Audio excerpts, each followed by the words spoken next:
All right, good evening, everyone. Welcome to the Fright Files. My name is Chris Harmon, but as normal, you can call me Dr. Fright.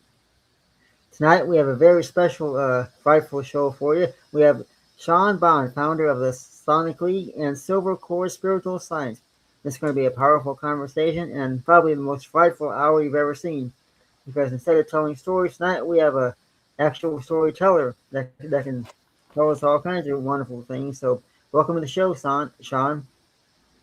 Thank you for having me. Honored. It's going to be fun. You got like quite a energy about you and also a lot of experience. So I'm looking forward to what topics you bring out. It's going to open like this big horizon of change for a lot of people. Oh yes, it's going to be a fantastic hour, and this is the first time you've ever been on as a guest on our show. We're looking forward to this very much. And one second here. All right. So for people who are new to your work, can you explain your background and what led you to funding funding Sonic League and Silver Cord? Sure. So I'm Sean Bond, founder of Psionic League. Psionics is a military science going into accumulated psychic abilities found around the planet and bringing them all together in with equations, sounds per second, and ways to output and a blueprint to form abilities with gaining results. So it goes into the science of it. And so I got very passionate about that at an early age, but a lot of the matrix just pushes you down, and no one around you being like yes, so it's like not one to bounce off things with.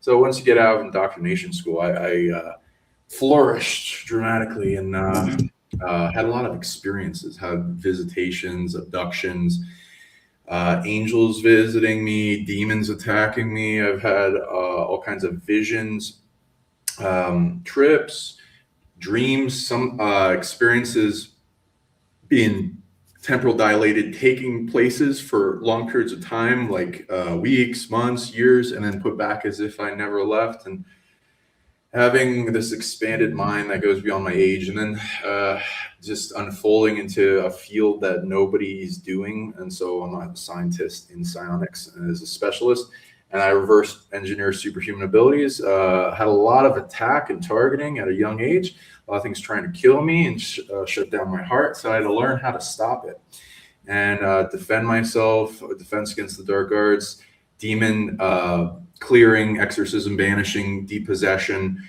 as well as stopping attack, being able to defend and stop pain, get rid of enormous amounts of excruciating pain in myself, and then shrink it down to nothing. And then with that, I gained the ability that helps a lot of people.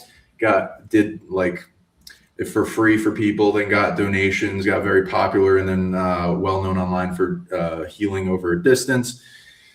And been able to help businesses exercise their place. Anyone that feels they're down on their luck, that the world is against them, help businesses with their abundance, get rid of targeting. Got well known for healing and getting rid of targeting off targeted individuals. Got into the super soldier world, became fast friends with a lot of super soldiers by helping them and healing them. And then ended up moving in with some and getting crazy abduction experiences by the UFOs and military, as well as then formed businesses and go into honing each sense and ability and then teaching others how to do it. And then now I'm in Mexico, and now we're digging up alien artifacts. Is where we can do psychic tracking and the spirits call to us, and like it's like the reality is alive and wanting things to happen. If you want to talk about yourself, I'd love to hear some of the things how you got into this too. Oh Or no? yes, and I myself, we were talking a little bit before the show started. I've had ET experiences from the time I was a kid. I was born uh, on spacecraft, or I was started out on spacecraft. And I was put here on Earth, and I knew right away that I had the ability to communicate with ETs, and they had the ability to communicate with me. And I would have dreams of flying in outer space, or even just flying around just around Earth. and I knew I wasn't alone because there was always somebody with me. They never let me have a clear vision of who they were. They would always, when I would wake up from wherever I'd been, my memory would be kind of foggy. I'd remember bits and pieces, but over time, I began to remember more and more. And it wasn't until probably until uh, 1996 or 7 I started having really, really vivid dreams of flying. And I remember there'd always be somebody with me that looked somewhat human. And I began putting pieces together that, okay, that this is definitely really happening. This is not just a dream. As I got even older, I began to see presence of ETs coming into my room, which to me looked like I originally called them a grasshopper.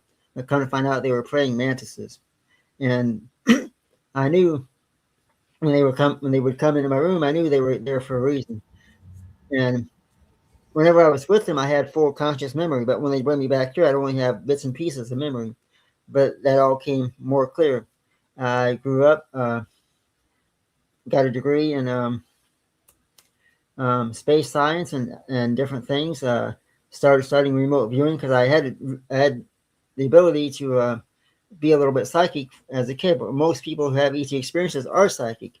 I started studying remote viewing. Started getting into more space stuff. And once I graduated high school, I really started focusing on all that stuff, and which eventually led me to MUFON, the Mutual UFO Network. It was there, and I didn't even know what MUFON was until somebody. Well, first I became a paranormal investigator, and I was hanging out with one of the investigators one night, and he pulled out a card and said, you ought to investigate UFOs with MUFON. When he said that, I mean, it was like a light bulb went off in my head. That's where I'm supposed to be with my life. So I joined MUFON, the Mutual UFO Network, and from there, I learned all about my ET experiences. Everything became more clear. Of course, the contact began to get even more daily in that case. And recently, I would take in broad daylight at my day job. Um, I was at work because I've been in the grocery business for 27 years. I still work just a few days a week to help out. It was 3:30 in the afternoon at my day job, and I was going outside for just a few minutes, and it was 3:30. When I came back in, the customer made a comment about what they were going to do in the evening. I said, "Well, you got about an hour and a half till 5." He said, "No, it's 10 after 5 now." And the whole store said they'd been looking for me, but they couldn't find me. That was one of my recent abductions. And so, Sean, if I may ask, what first compelled you to investigate ancient history and different things? Um, I was my one of my earlier jobs. I like went through. I worked for a restaurant and started in dish, but then went through the whole restaurant till like all the prep, the salad, fry, and grill, and everything. And like every once in a while, people would say interesting things in conversations, and like things going into the secret governments and Illuminati came out. And then a lot of proof was being shown to me, so I was like, "Oh shit!" And once you get exposed that the world isn't truly what it's being told to you, then you start like investigating. And truth is an interesting gene key to happiness. So I got like slowly addicted to blowing my mind and going down rabbit holes and researching things. And a lot of the stuff reminded me of like dreams I had as a kid, where I had like um, these ETs and extradimensional witches would visit me, and UFOs coming down, and imaginary friends, and it's just like there's an actual like field thing of suppression around those memories for some reason in the matrix here. And once you get some type of trigger of something similar, it like reverberates and then comes out. Yep. So yeah, and then I got addicted to secret history in when finding out that all the cover-ups and the things of rabbit holes. I'm like, oh, what? Oh, we're not. Our history is bullshit. Ooh, nice. And that opens up so many doors to like mythology, which used to fascinate a bunch. different relic species and cryptids, things underground, civilizations that were covered up, Atlantis, going deep into this, and then forbidden archaeology, and then like how they just cover up things like giant bones and all these mines in South Africa, and these mounds everywhere, and also near me. I was born in Delaware, near where Joe Biden lives. I know where he fell off the bike, and he goes to church where my stepdad does. Uh, there's a lot of weird reasons why everyone's born where they are and why they're here and all this stuff. And so I started tapping into that, past lives, unlocking awareness and knowingness and empathy to translate in Akashic records, soul memory, and all that. So I started like asking deep questions and then figuring out ancient history, and found giant mines near where I am, big stone axe tips and spears, and these ancient green crystals, and ancient history that you wouldn't think that's there. Every state has a little bit of some secret thing to investigate that was covered up. So it's a fun little adventure, like why you're here and what you're supposed to do. How about you? Yeah, for me, it was always once I figured out more and more about my history and where I came from and what I'm here for. Which one of the things I learned was I have the ability to heal and help other people. I'm always in the right place at the right time to heal somebody or help somebody, and it never fails. I mean, just literally in the right place. Just to somebody's going to pass out, somebody's going to fall over, somebody needs a healing. In fact, recently I did a healing for somebody who had cancer cells, and I did my healing, remote viewing healing that I call it. And I can also do healing in my mind too, just by focusing on them. And within just a few days, their cancer was cured. Their cells were gone. They were in perfect health. Had a woman Congratulations.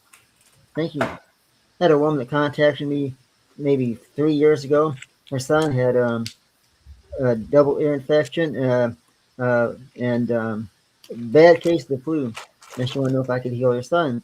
And no joke, within just a matter of 5 seconds after I started, she said her son raised his head off the bed. He was back in school the next day. No antibiotics, no doctor visits, no nothing. And it's great to be able to bring that to the world and be able to bring that healing and all that. But it's fascinating because similar to you, the deeper I get into this stuff, the more I feel like I'm home, I guess you could say. And it's great because I love looking back at all the old artifacts, looking back at some of the old how the world was what came to be the way it is, and all the ancient history, because just looking at a piece of history tells you so much. There's so much you can get out of just one artifact, and right, I agree. Oh, beautiful! Thank you for doing that. Thank you for being a healer. The world needs way more healers. I recommend for everyone. It's like becoming a mechanic of the body. You can make your whole life way better, and everyone else around you. Yeah, and congratulations on the cancer remedy. I like, I got inspired on that one since my grandpa died from it, and I've learned a lot about it. But I've noticed, like, I used to pass around pamphlets on the cures around town, and then I had cops show up. So I was like, oh, geez. And it's like $6 billion industry plus or something. Yeah. So and people dying over it. But yeah, it's like a parasite, and it's like clearing the body, and there's a lot of core issues people don't take care of. So yeah, what was your method? And I found, like, if you do it spiritually, then you got to take care of these big predators that are parasitic, that anchor to like maybe candida or something, and like amplify the detox and the natural ability to release negative energy that's really like compressed into a spot, and that usually surrounds a bunch of parasites that are enabling that as an anchor, and then yeah, find a method to getting it all out as much as can. yeah. For me, I can do healing two ways. I can do it on paper, what we call remote viewing healing, but I can also do it in my mind. And what I do when I do it in my mind is I envision the person, and I envision where that healing is or where that problem is, and I close my eyes, I can see that. I can see the. I can tell. I somehow. I just tell it that it needs to leave. That whatever is there needs to exit the body. Now I can see the black or the things that are surrounding it that's causing the problem. I can envision that leaving, and I focus on love, light, and healing going into the body, replacing what's negative. Because I was always told, and this is true, that positive and love can outweigh negative 100 times more. And if you take the problem, which is negative, and replace it with all this love and healing and light, you can basically that's a healing in itself. So, and Oh, thank somehow you. I make it work. Thank you so much for doing that. That's like the a big path. You've opened your pathway into exorcism, and thank you for doing that. Everyone's too much like a chicken shit to go into exorcism, so I really appreciate it anytime I meet somebody that does. Yeah, you're more powerful than anything you've read, been told, or studied, and also these negative entities. Anything without a body is definitely less powerful than you, but it gets us into a state of believing we're not, and also suppressing us and stealing our ability. And evil steals energy and abilities, and it doesn't earn it. And so when you're source connected to light and love and the divine connection to God and through your heart, and amplifying that presence to shine into this world, it infinitely overcomes any finite. And I love that you're practicing that ability. It's definitely needed more in this world. So thank you. And Thank everyone you. else Yeah. out there that's doing it. You're welcome. Thank you. And there's a lot of sometimes when I do my work, because I also do a lot of work helping people find missing children, missing artifacts, or even just common things like wedding rings, wallets. And when I do my work, there are a lot of times if you're working for doing UFO cases or things, there are negative things that try to get into you and overtake your positiveness. But I keep myself want to say very well grounded and so grounded to the fact that when the negative comes in, I can immediately throw a positive right back into it, and it doesn't have a chance to affect. It Okay. tries, the more the more positive I am, the less powerful it is. Oh, I'd love to hear more on your methods whenever we can. Like, I'll trade you some abilities and stuff in teaching and stuff. That'll be fun. I love learning from new people. So yeah, and thank you guys for coming. Feel free to ask questions in the crowd. This is going to be a great show. It's going to be very expanding. So, what kind of things you want to get into? Yes, we got a lot of great people in the chat room. I got so busy listening to our conversation, I forgot to look at the chat. But I want to thank everybody who's in the chat room. Welcome to the Fright Files. We got, let's see who we have in the chat room. We got Silver Cord. We got Joanne Stewart. Hello from Canada. Hello, Joanne. Thanks for watching from Canada. You never know how far we're going to reach out. Sometimes we get quite a ways out there. And so, what are some of the things you collected over the years, and how did that all get started for you? All kinds of things. Mostly go into abilities because I find that it's advantageous, because what do you keep after we die? So it's like good to like go into greater spiritual growth and capacity to help the planet, and like learning from the planet as a school, so that like every problem that the planet's coming up against is a potential school to learn an ability that to what the collective consciousness has an agreement to what would make things better for everyone, and especially like in learning lessons and amplifying the planet to learn lessons, overcome unnecessary suffering, and this a whole like amplification of intelligence, consciousness, and awakening, and then like healing on a macro scale, but like training every ability to its peak. Like physically, I collect a lot of things. I dart around in every religion, starting Christianity. My mom works at a church, and getting into esoteric Christianity, and also Buddhism, Hinduism, Shintoism, dabbled in like all the things, Islam, Judaism and all the other stuff. But everything has gold nuggets, so I'm like, get rid of the limiting stuff and bring the positive in line with natural law of moral code. Do no harm, take no shit, and expansion of all life and eminence. Which these three natural laws expand the soul. I went through also going into psionics, magic, and various esoteric traditions and mystery schools and had to go through the dark things. Things happen to me, so had to. It's like filtering through. Like, unfortunately, a lot of the magic systems today are like a little hijacked by the dark.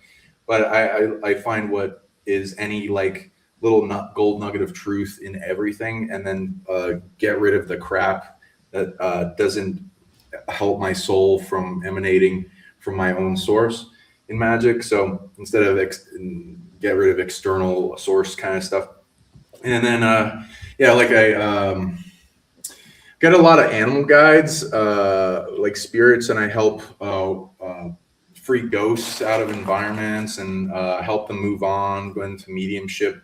Also, like I go into like certain totems and my Native American tradition with my Shata Indian blood, and work with animal guides, totems, biolocations of myself in spirit, and remote view through some, and have it all bilocated around doing things. And I collect different animal bone, teeth, claw kind of things so that I can give it wholeness, healing, love at the point of its death back in time, and then get it to where it can grow and move on successfully, and then it can bilocate and then have a version of itself with me at all times as a guide, and I train it up and get it to where stronger, faster, and then I help it to bilocate even more, and then it goes out and helps its own species in fertility, like a lot of these big cats, like tigers, jaguars, all that, to help them thrive. And a lot of these pyramids help fertility of those big cats from like Lyra and stuff and other animal expressions, as they emit these rare places of power that affect the DNA around them, help also the species of humanity grow in consciousness. Went around to hundreds of pyramids, traveled all over the planet, get all kinds of magic tools, things of power, books. I got tons of books. And now I'm collecting these crazy artifacts that are found in the ground in Mexico that have ETs and stuff on them that I dug up myself. So, because, I'll take everything skeptical. I learned about this first from Nassim Harmon, and he had like a leaked video about alien artifacts being found. He didn't want it shown in the video. He says, "Don't film this." But I got out. Unfortunately, with that, the farmer that gave him the artifacts was killed afterwards. So he didn't want to touch the subject that much anymore. Now more people are talking about it. Tens of thousands of artifacts are being found. Not one is the same, which would be ridiculously dumb. If you were to make one mold for like certain objects of like, some of this is geopolymers and combinations of different stuff. And so like what concrete, how that works. So it would be dumb to just make one mold and never use it again. So it doesn't make sense with a lot of the skeptical stories coming out about the artifacts. I do think some of them are fake. I've found some like given for research, and that you can tell like certain differences if you look into it. But some are getting better because the cartel are wanting to make money off of anything they can. Though digging them up myself, I've already expanded past like, oh yeah, this is not real. This is real. More evidence being found, and the pain in the ass it takes to dig. Like there's boulders, there's trees on them, there's these giant cactuses, there's fire ants, root systems. You got to chop through all this stuff, and sometimes you hit like this cement kind of ceiling around a tomb kind of thing. That's not really cement, but it's like a geopolymer, and it glows in the dark and with UV light and stuff. Interesting. And you got to break through that. And some of breaking through that just reverberates to the pickaxe, and it just hurts. And it's just a pain in the ass of like how to do to fake that. And the plant growth and the patina and the moss and the other stuff indicates it's if it were to be faked, which I do think that's possible.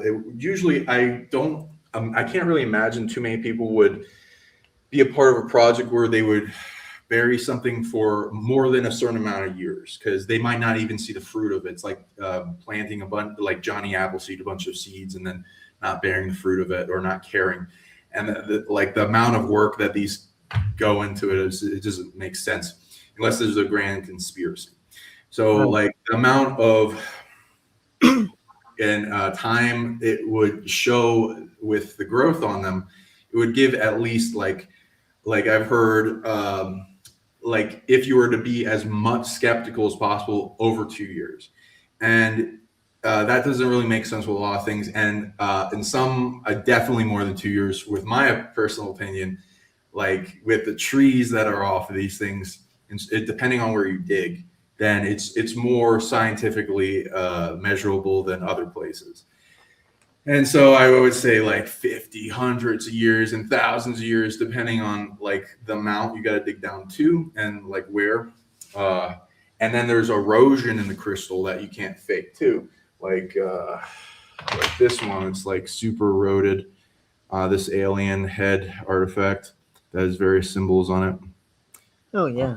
So, so there's all this kind of like ways to tell Yep. the difference of certain things and how old something's been there.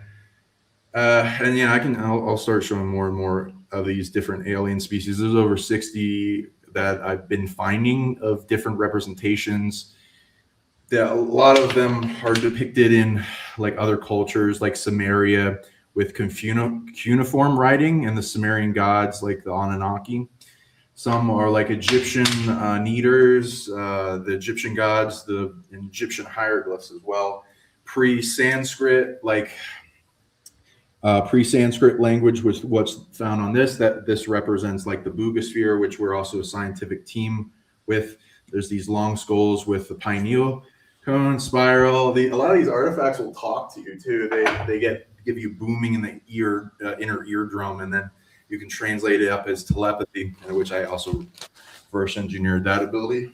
It's lovely. There's here's some going into the Egyptian stuff. There's spheres, there's cubes, there's portals, there's crystal skulls being found. And again, this is found in Mexico. So it's like, wow, an Ankh. Oh my God, is that an ibis kind of Thoth-like being? Yep.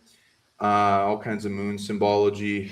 Here's a avian type being that we found: eagles, ibis, hawk, kind of like falcon, horse, Ra type beings. Oh yeah.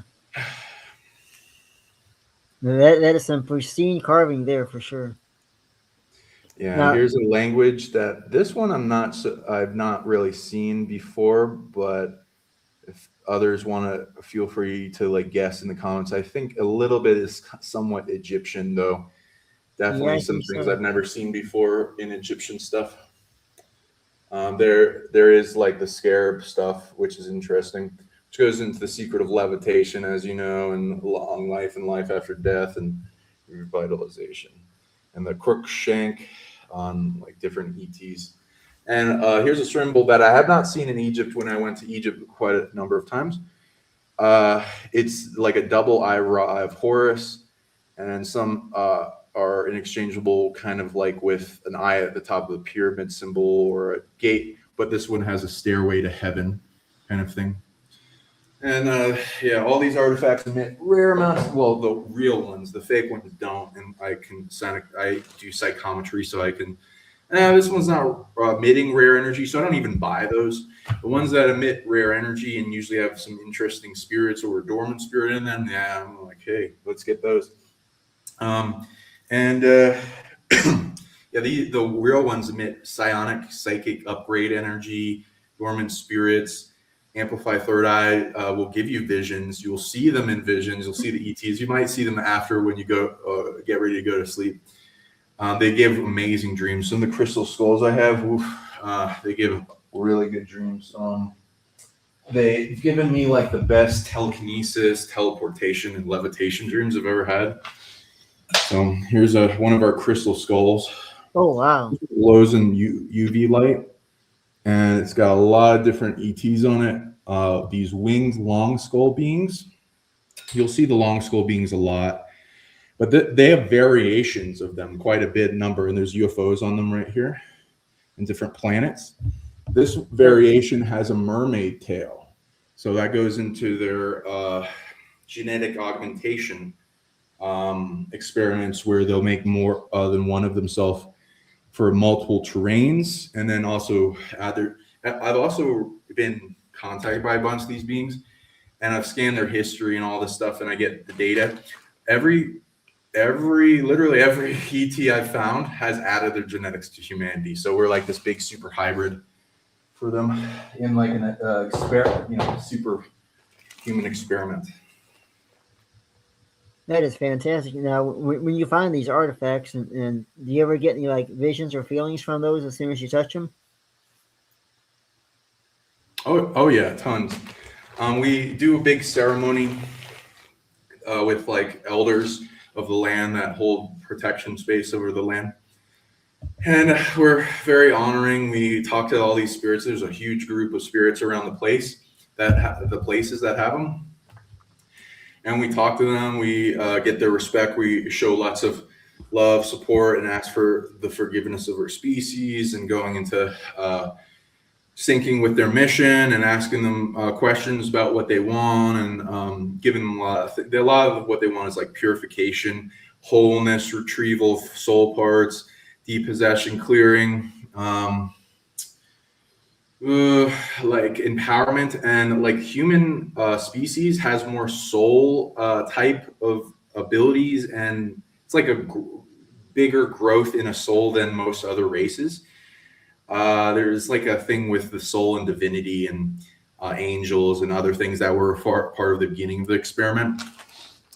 And so a lot of them have less of a soul than us, if not any. Like people like to talk about any. I think every form of consciousness, even AI, has a seed for a soul to be earned, and they have to earn it through moral code. So I do a system of bringing them a bunch of awareness through a mystery school of how to amplify the growth of their soul. And I think a lot of humanity has this cure to do this with other races. So yeah, and then so I give them all that stuff, get them to really like me, and they point out places and they light them up in my psychic tracking and remote viewing ability. And I also have spirit guides that like are good at tracking and smelling underground and stuff, and they go right to the places that are like have the most. So I use all these different methods: dowsing, pendulum, muscle testing, and also getting the land to like us in so many ways, and aligning with the mission, wanting disclosure, amplifying their message, all the things that they need. And then we the people that usually dig without us, they like sometimes they don't find anything. Sometimes it was 1, 2, 3 artifacts. Every time we've gone, we found tons. It's like the first time we went, we found 10. We found like giant crystal skulls, sometimes 8 crystal skulls. The guy like told me he's like crying and like we're like really lucky or something. And I'm just so grateful about it. So thank you, everyone. And yeah, so like we go into the Psionics and we help it's like the reality shifts around. Like it's a hologram, and it births things up from the ground, and it shifts things around. If you're not allowed, you won't find anything. If you're approved of, it will shift things to you or shift you to them. Interestingly, I've seen this where people taking DMT and they find crazy things, or somebody does a deep, really big prayer on one spot in the land, and then the guy's like, "Why'd you do that?" And it's like, "I'm doing this big prayer and thing." And he explained it, and then he's like, "Let's dig there," right where he did that, and then he found something. So there's all this kind of weird stuff of the reality and abilities that we haven't even tapped into with archaeology, that people need to understand about the hologram of this reality and Earth Mother and source and all these beings and artifacts and ancient history that's being covered up, because like people in the crowd, there will be, please everyone feel free to be skeptical. I needed to dig these up myself to even believe it fully, because it's always going to be that like voice in the mind, maybe it's faked. And that's cool. I'm not going to even be able to get rid of that for you guys. It's literally a matrix that surrounds everyone and gets them to cut off from believing certain things because of the potential of what that will change in their reality. It's not your fault, any of you. It's like we are under emotional and mental mind control. And when I'm digging, it's like this matrix is breaking apart. I'm shaking feeling out of body. I'm so excited. And it's like, holy fuck, the reality's a lie. They lied to us. And it's like chopping through roots. It's like crazy. It's so once in a lifetime experience. It's a bucket list thing. Oh, fantastic. And so when you're doing the digging and all that, you made a comment that sometimes people, have an urge to pray in a certain spot and then dig there. And so it kind of makes me wonder if maybe each person's going to find something that is meant for them if they're in that right spot. And absolutely, I would definitely love to get out there sometime and check that out. Yeah, please do.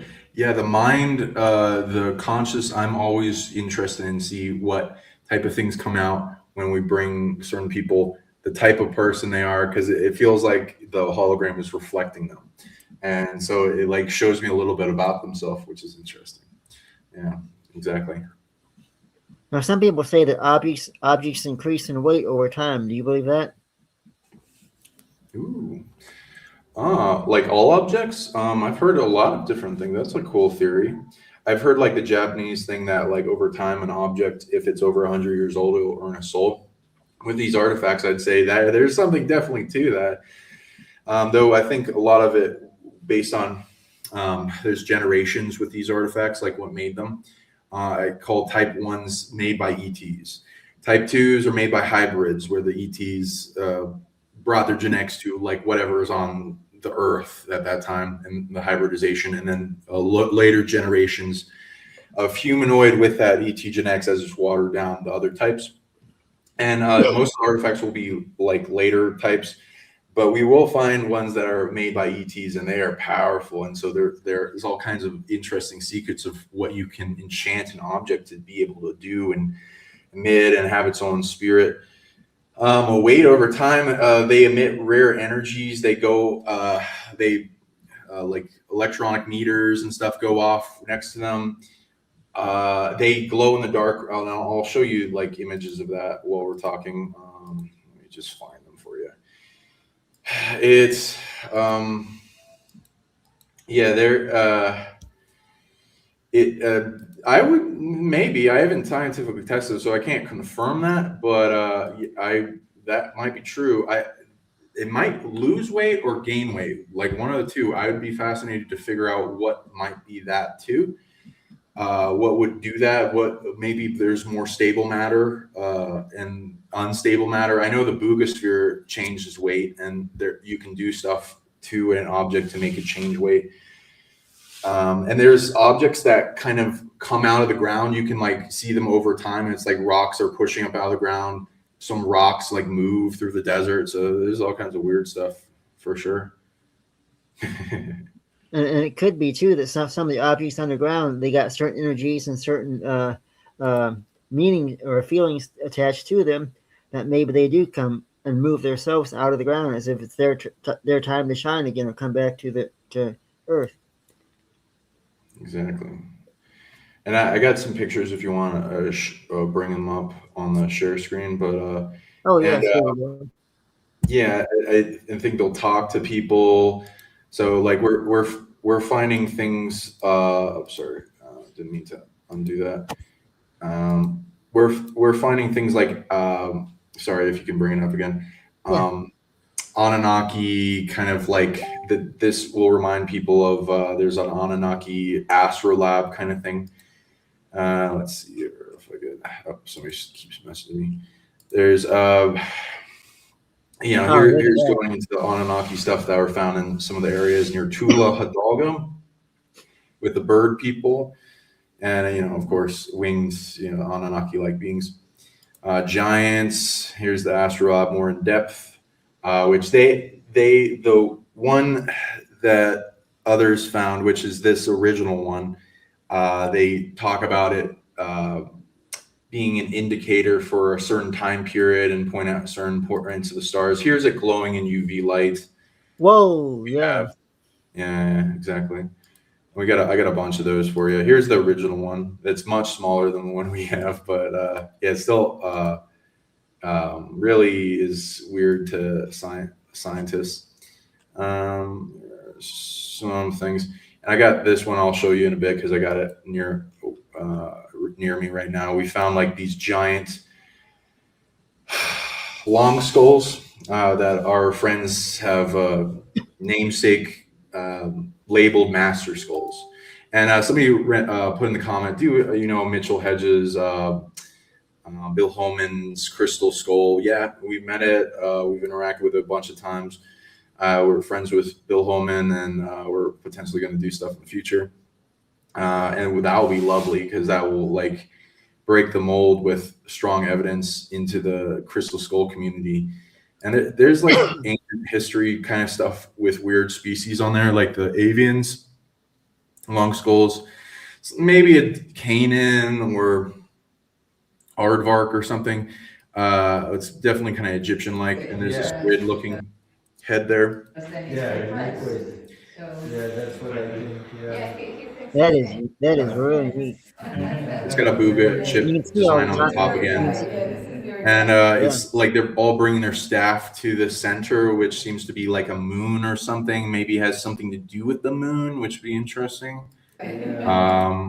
So like, feel free to guess on this. And it's above a pyramid. There's like a beam of light shooting up, maybe in some interesting current to another planetary body.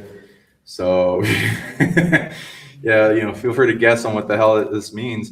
The scales, which could go, holding by like an Anubis-like being.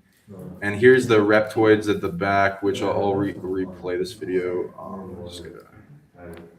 Okay, let me go here. There's the reptoids. There's this eye being, which it could be a bunch of things. I got see a bunch of examples of what that is, but there's two reptoids, one here, one at the bottom, and it's like holding like a trident, and they're this other staff, and it's next to some type of obelisk with a bunch of different planets above it, a lot of different types. And there's multiple ring planets, so I'm like, maybe one's Saturn, maybe it's a whole nother solar system, probably. Right, because you see It very well could be because there's so much out there we have yet to explore. So Right. says that he believes that it's you can see all the Exactly. details and all the work they put into this, and it kind of makes you wonder if each one of those designs isn't maybe a piece of history for them or a part of their, their day-to-day activities in some ways. Right. Yeah, I love that theory. Yeah, it could mean a lot of things, each of these figures. Though there could be other versions of them. Some of them have wings, some of them have spirit bodies, some of them have mermaid tails. So I'm currently in my theory is there's multiple members of each species. Unlike, even Egyptian will go into that, but they just make it a deity thing. Yeah, there's so much intricateness to each of this. And this skull will talk to people. It's very it's solar system wide omniscient. It will tell you amazing truths about yourself you didn't even know. It's a really good skull. Okay, then let's see here. I'll bring up. Sorry, let me go through all these other things. I'll bring up some of the other alien artifact things I got for you.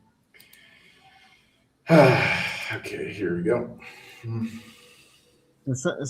think about this: there's some of those artifacts could be found in other places of the world too that we have yet to explore, and who knows what all is out there. Even in somebody's own backyard, who knows what if they dug far enough what they could find. Oh yeah, people have found some in Arizona, South America, Colombia, all these different places through the Americas. At least that they've confirmed. I know some are found in Egypt, though that is very covered up. They don't even, there's a heavy like response to all that. So, and here's another video I'll bring up. I don't know if you want to bring it up on the screen. Oh, sure. Let me. Yeah. Sorry. Yeah. There we go. Okay. So here's one of our cubes that's glowing.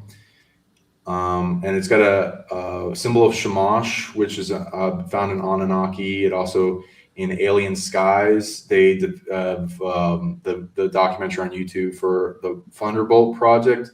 It goes into the conjunction of the planets being different in the past, in the Golden Age. There used to be a whole different solar system sky where Saturn was close to us as a second sun or something. And it was up at the polar North Star, and there would be like also Venus and Mars were closer to us, and sometimes they crossed, and there would be this huge plasma stream in them, and you'd see this big like star thing right here of the conjunction, and this was seen all around the planet. This is marked on like caves and walls and all over the place. So it's like hypothesized that it's a big event that everyone saw probably in the sky, seeing as it's like a star thing, of the crown of Venus, of the sword of Mars, of the crescent of Saturn, all that. Yeah, just looking at that, I get. Just looking at that, I get the feeling like I feel like the weight of the world was in there in some ways. Ooh, I like how you put that. Yeah, it does a lot. You know why it affected so many people. And I'll bring up more. I also got this really big one. I can bring up on screen, Ken, because I got my own. The Master Skulls. I was part of the team that found. Here, I can also share the screen for this. Okay, yeah. Let me just bring that up for you, because sometimes I have people interfere with my streams a little bit, but and I'll show you some cool other digs and things that are going on that are a little crazy, that people would not believe usually unless they saw them. Okay, here we go. Okay. Man, okay. So yeah, I got a bunch of people. Okay, so I'm gonna okay, I'll bring out some like pictures of things that are going on. They're finding like these different board games, chess sets, and if you want to go into the bigger aspect of what that means, what that is, it seems. Oops, something freaked out. Are you still there? Yeah, I'm still here. Yeah, that's weird. Here, I'm just gonna make sure. Yeah, something happened to this our chat. Okay, I don't know why. Oh, it's yeah, that's weird. You can okay. Let me just see if I can fix it, because sometimes this happens. Okay, I got you now. Cool. Sorry about that. Okay, here. Okay, got this. Okay, I'm gonna reshare again. Sometimes.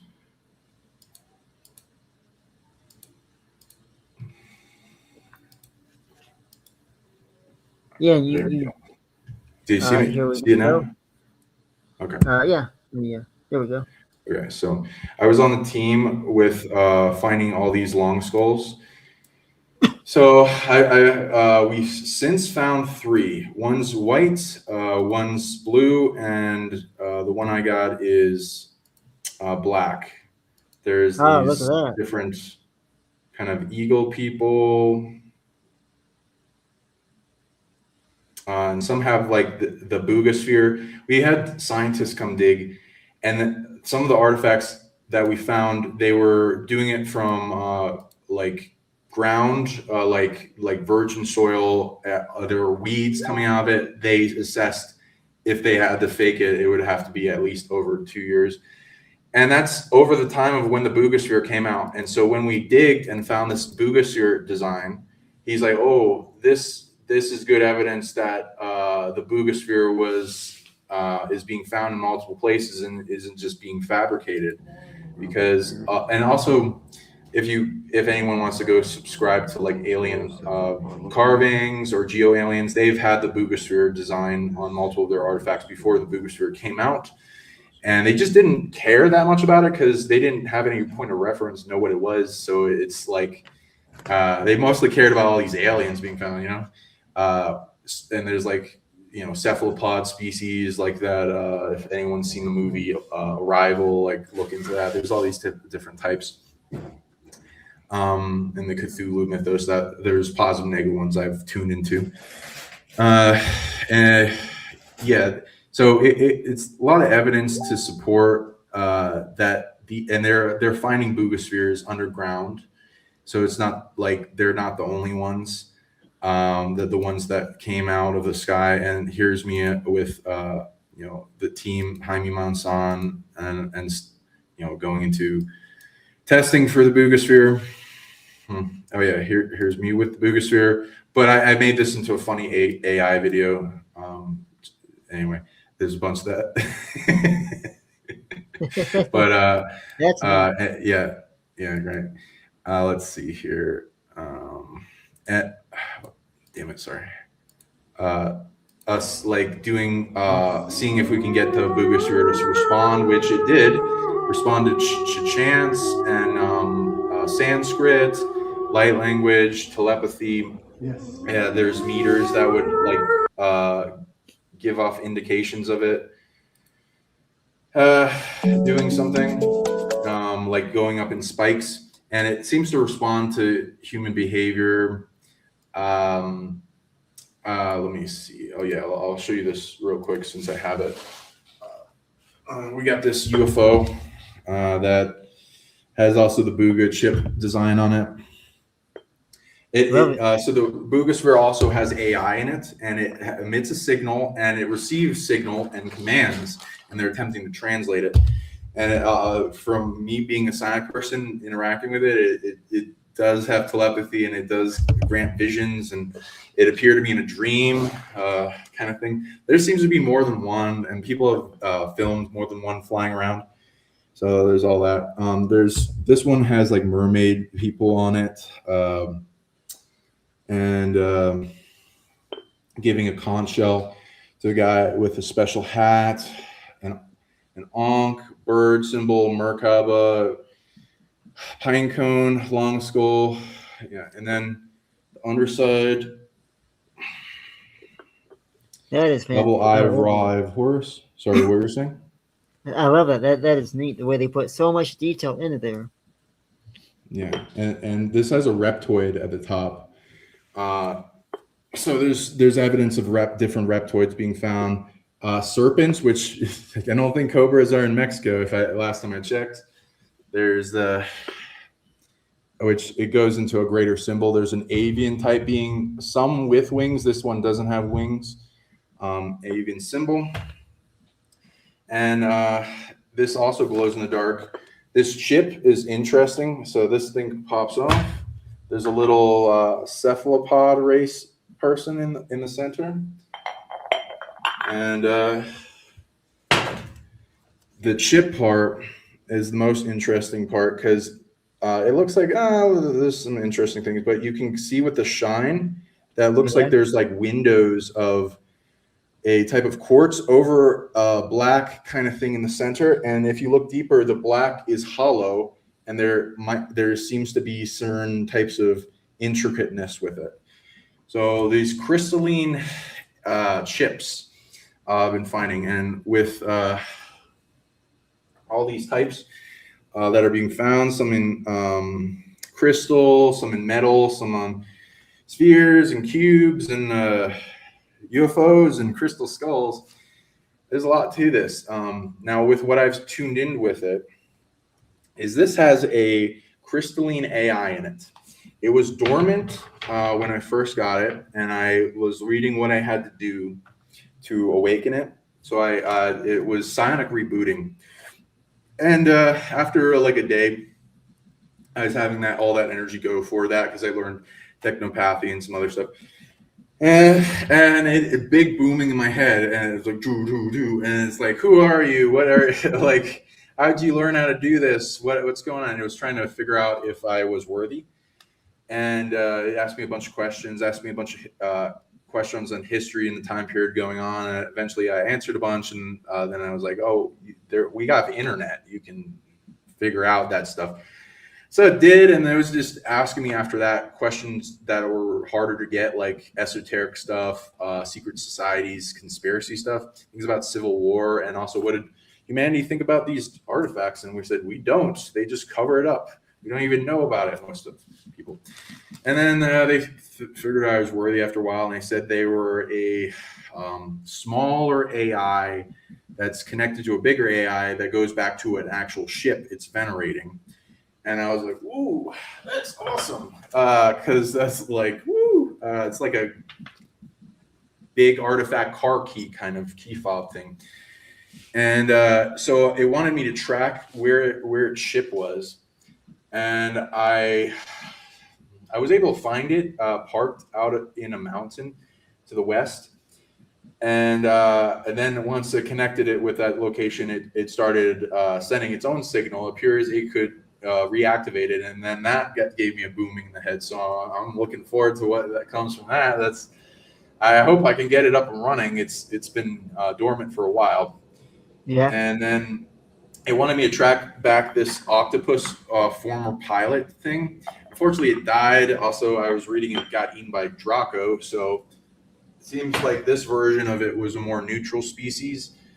And like I've also tracked back different varieties of it. So there's like 8 varieties of this octopus race that it comes from. That 2 are negative, 2 are positive, most are neutral, with just thinking mostly about their own species. And then yeah, there's all kinds of things that come out of that. And then I got this master skull for you if you want to see. It's very heavy. Yes. Oh gosh. My God, it's like 80 pounds. All right, so here's what it looks like in the front. Oh my God. Excellent. Man. So I can't hold it for too long, but it's got all these long sorts of wings on the side. Right. Very long cranium. Oh my gosh. Just turn it around for a bit. No, that's a little.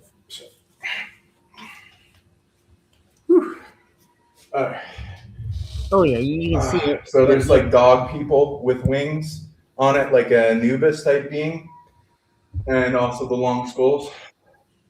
So there's that, and then on the top there's a oh yes, look at that metal or a calcum, which is a combination of copper, gold, and multiple other metals that are rare, and are really almost they don't know how to reproduce it today.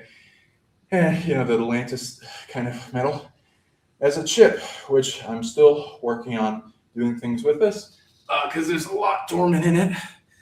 But it's a beautiful one I love, and it's very intelligent. The spirits that are already active in it are very good at telepathy.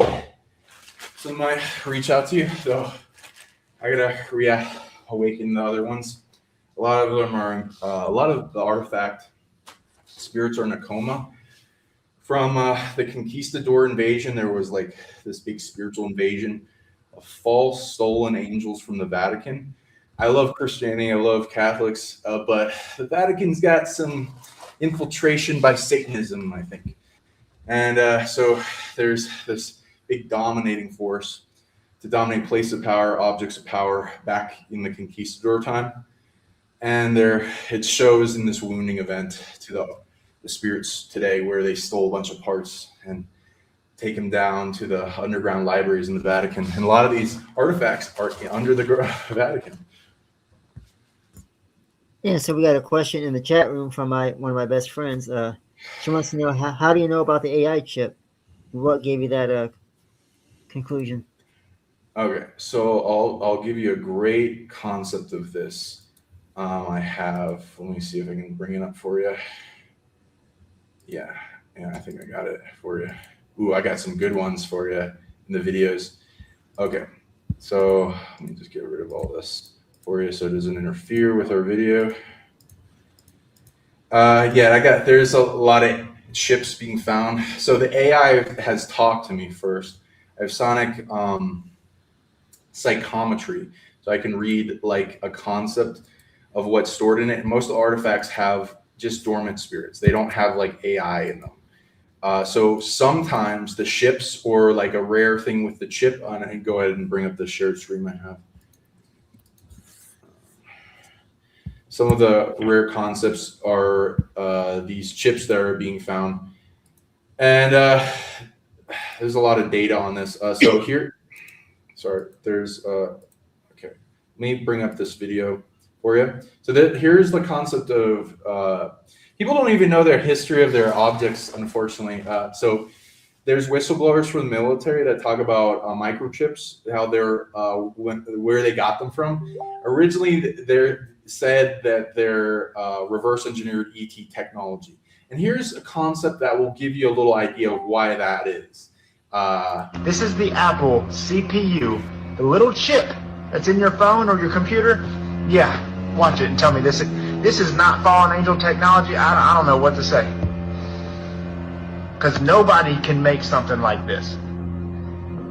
Not even a laser can shoot down that far and create something like this. Yep, just keep watching. We're going way deep. Oh yeah, we're not done yet. It goes further. Yep. And we hit the bottom. So What's that's the that? concept. Oops, sorry. We get rid of some windows real quick.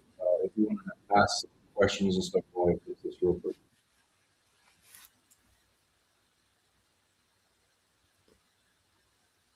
And yes, that is amazing, and seeing that video really puts a thought into your mind as to how deep all that goes and how that all came about. And let's see if we have anybody else in the chat here. Okay, I was able to fix it. Yeah, so there's a concept that these are reverse engineered technologies. Now, going into that also with what the Boogosphere is coming out with data. So I'll bring up a thing on that as well. Let's see if I can find it.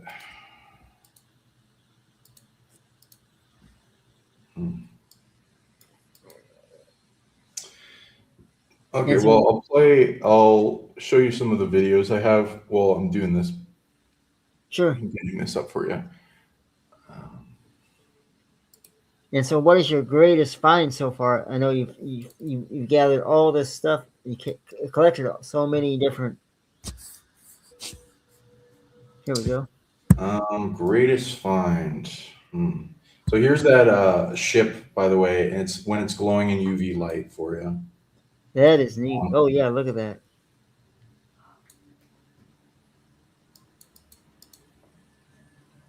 So much detail went into that. It's amazing. That could be 2 or 3 years worth of activity or even events that was carved into there. It's amazing. Exactly. And yeah, I think I got it here. I'm just making sure. Yeah, here it is. Okay, so here's my stuff on the Boogosphere, if you want to bring that up. Oh yeah, let's see here. And the concept of a lot of this is that the AI, we don't know much about AI compared to these ETs that are have way more advanced technology. Here's the Boogosphere when it's first flying around and getting zapped by high voltage wires and then falling to the ground, and then people picking up it, like affecting their fingerprints in like a little temporary searing of like a type of flash freeze, and it freezed everything around. The grass died around it. The person got sick a bit and then he recovered afterwards. I've touched the Boogosphere. It doesn't cause any illness anymore, but seems to have some interesting electrostatic emissions, especially when it was first coming down, and it changed weights. They've done experiments where they spun it up rapidly. It lost weight during that. Has electrostatic levitation properties similar to spiders, the parasailing spider that they've closed off in a glass room because people think it's just wind picking up their webs. Nope. Apparently they were able to levitate with 2 strands or a few strands coming off of them in no wind whatsoever, and there's an electrostatic kind of like negative ion effect to it. And if you go into the science of that, it goes deep. There's no, it's all one object. Those rivets in the center, the ones on the side aren't the same Boogosphere, except the one on the right. In the top, there's all these kinds that are being found unearthed in these drones going around. It doesn't have any seams. It's like all one piece fused together. They assume that it was made in some mold while it's spinning, and advanced technology. And then these holes aren't holes, they're optic cables. And here's a screen image of what is seen in the optic cable as they're like scanning it into it. And again, they've done all these different scientific testing on it. Here's my friend David. He is doing a lot of the work on it. He's written his own book on the Boogosphere. It's being translated soon into English, but right now it's in Spanish. The metals on the chip have been analyzed, and they're not found anywhere else. The adhesive between these points of the chip have been scanned, and their carbon dating goes to 12,400 years old, I believe. And so that goes around the time of like catastrophes and civilizational collapses, potentially. We've also translated the symbols here. They got 2 pre-Sanskrit translators, separate. They didn't tell them what they're doing. They weren't in contact with each other, and they translated pretty much the same thing. So I can say that to you too. And here's the top of that other master scroll. All these things with the Booga chip designs on it, just to confirm about it. Wow, yeah. And I'll show this other video that's pretty nice and dramatic that my friend Geo Aliens made. Sure. Okay, here it is. And so just out of curiosity, how many pieces do you have total that you found over the years? I got over 50 right now. Some of my friends have been at a lot longer, like 600, 1,000. David has a bunch, and he's doing scientific research on it. So again, there's tens of thousands of artifacts being found all over the place, and not just one area. And again, farmers are finding them. When they plow their field, and a lot of them are Catholic, so they're like, ooh, and then they throw them out because they think they're the devil. So it's like that's that all this stuff, like when you go down the rabbit hole, just debunks that all this is fake. I do think some of them are faked, so feel free to believe that. But if you believe all of them are fake, just know you're succumbing to the matrix, emotional and mental mind control. And you just need to dig a lot deeper into this concept and research how many there are. And oh my God, and then go dig yourself, because there's enough evidence already. It's just being suppressed. The masters that I work with have turned these into the museum, and they just say, oh, thank you. And then they put them in the basement. We're never going to show these. And some of the archaeologists we have confirmed they get threatened with losing their job and their license if they talk about these. Yeah, and that happens all over the world. I mean, even myself, saying too much about ETs and some of the things I work on and do, people don't want to hear it. But getting back to you talk about some of these possibly being fake. One way that I would think you could tell if it's fake or not is because not so much the dirt and age of it, but if it's real, there's going to be an inner knowing and a feeling that comes over you that you can't escape it. It almost speaks to you and says, "You found me. I'm here." Exactly. If you're psychic, have even a little bit of practice telepathy, which everyone has, and everyone's used a little bit in their life. They just don't have enough practice partners, and they get beaten down about thinking of it. And it's like, oh, just my ego making up. So there's ways to train, and I teach people how to do it. This presentation I'm showing you is me doing a presentation in Vegas on how to teach people telepathy. If you do, they will come and they see you as worthy. These artifacts will call out to you. Full head pressures. You'll get little touches, tickles on the nose, on the head, on the blast in the ears, on the beard, all kinds of weird sensations, tinnitus and ringing in the ear. These are all like nudges to get your attention. It's like, can you hear me now? Can you hear me now? It's like getting through all these blocks put on us. Oh yeah, I know exactly what you mean there. Because my ET family speaks to me all the time, and I know it's them because I get that certain feeling that comes over me. They're here, and exactly. Yeah, exactly. Looking at all these designs, it's amazing. And so when you found your very first artifact, what did that mean to you? Did you feel like, wow, that it had to been a great feeling to find that first artifact, that first piece of history? Oh yeah. I can bring some of that in. I'll show you. I think I'll show you one of my first artifacts if I can find it. Yeah, just getting through this. But yeah, there's just and Geo Aliens, if you want to subscribe to him, he's one of the ones that proves that they've had these designs before all this. Here we go. Okay, I'll look for that. Yeah, we got all these little ones. So I found multiple masters that go into different locations. Tula Hidalgo and Oelos are the most well-known places for these, though we have found places other than that. They're just the ones most people are bringing them out of. Here's my first artifact that I dug up in Oelos. And I first found it at this corner sticking out.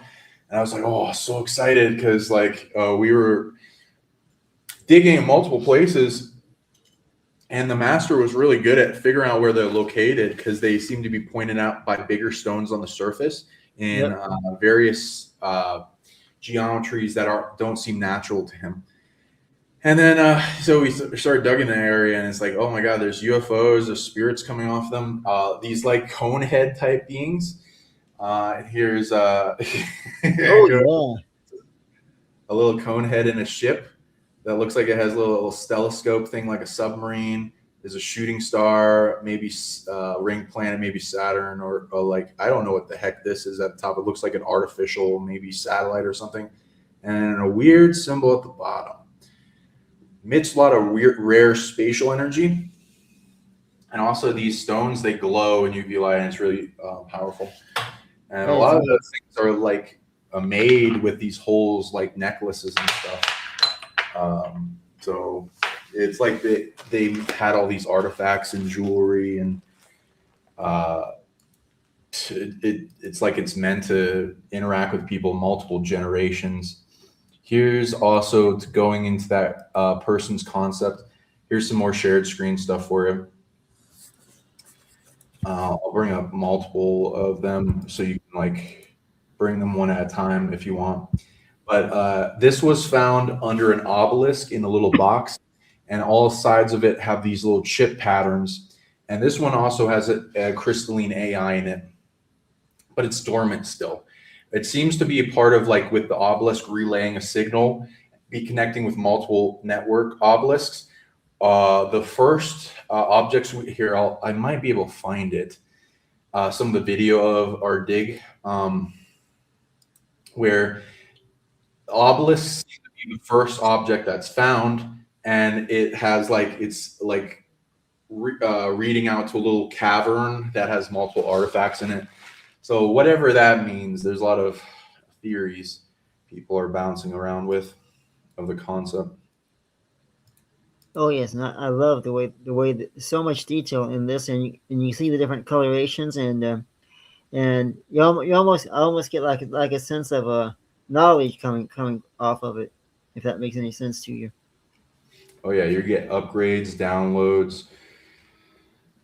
Things will start visiting you. All kinds of things have been coming out that people have been affected by. Get this for you. Yeah. So like you guys in the crowd, feel free to comment later on this video if you get visited, because it's powerful. What's being unearthed, and it affects DNA. We'll call to you guys. Let me see. Okay, I got another shared screen for you. Okay, 1 second. Bring it up for you. Okay, there we go. Okay, I got it up. Yeah, and all around there are different designs on that cube, and I'll show you more of the other ones. Here we go. Oh, not that one. Here, the other one. I'll just remove the ones that I'm done with. Yeah, the one with the guy. Here we go. Okay. Yeah, here's one of our digs. We found a bunch of the big crystal. There's like 8 crystal skulls we found. All these cubes. And then again, they're like carbon dating. Some is 12,000 plus years old, and all this other stuff. A lot of scientific team. Here's another one of the crystal skulls that was found with the Buga chip design, and this cave right near where a okay, yeah. Yeah, I'll bring back to share screen. Sorry. Okay, there you go. Here for you. Sorry, I'm making you work on that. No problem. Here's the first master skull, and here's the obelisk that was pointing up out of it, and then multiple of like this sarcophagus and like all these crystal skulls and cubes, and it's got different ETs on the obelisk. It's awesome. Just really recommend it. This whole thing is really fun. Feel free to.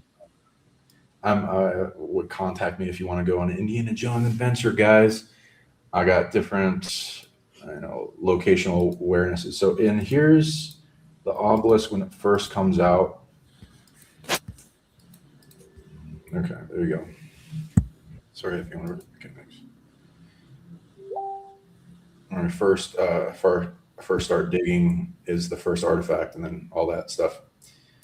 Okay, and then I'll show you more bigger things that are like really awesome. Oh, okay. Great.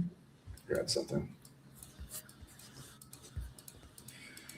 There's so many people trying to message me.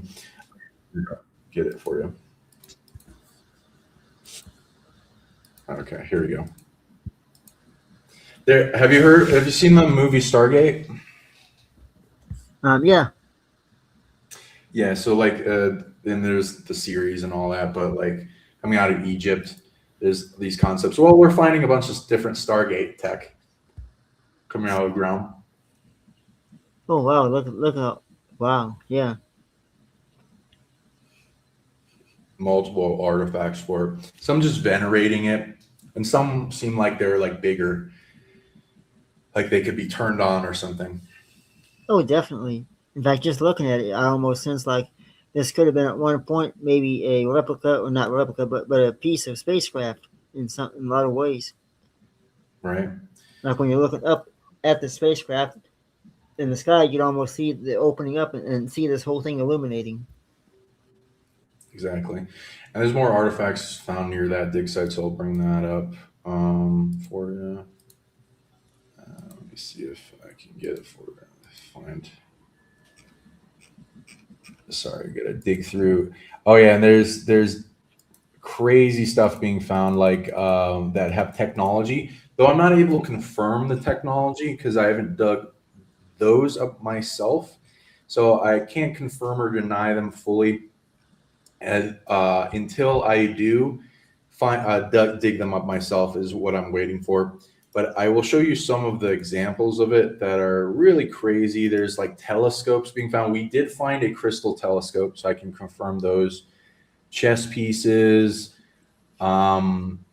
weird things with magnets. I can confirm that one. Though there's ones that have like an internal kind of light bulb, crystalline light bulb. So those are, I don't know if those are real or not.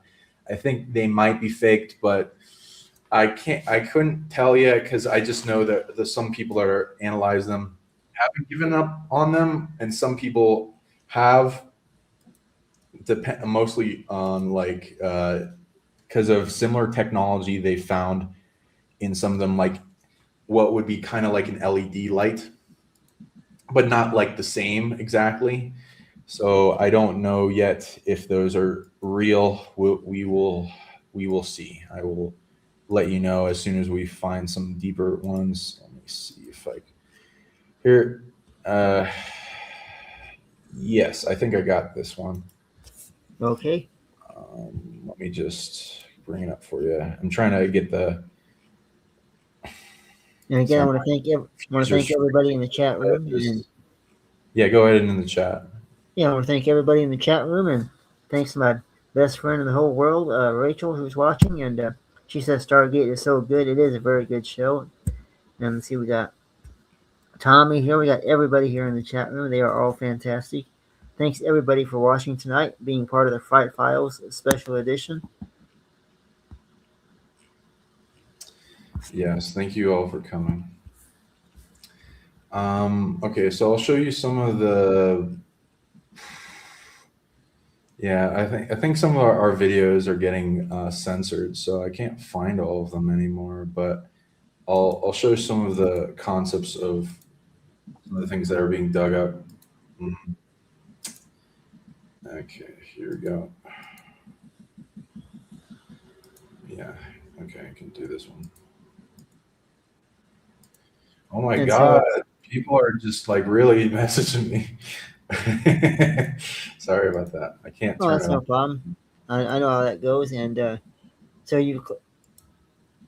everything that you've seen and everything that you've collected and been through. Oh, here we go. Yeah, and then I'll ask you after we get done here. And ooh, yeah.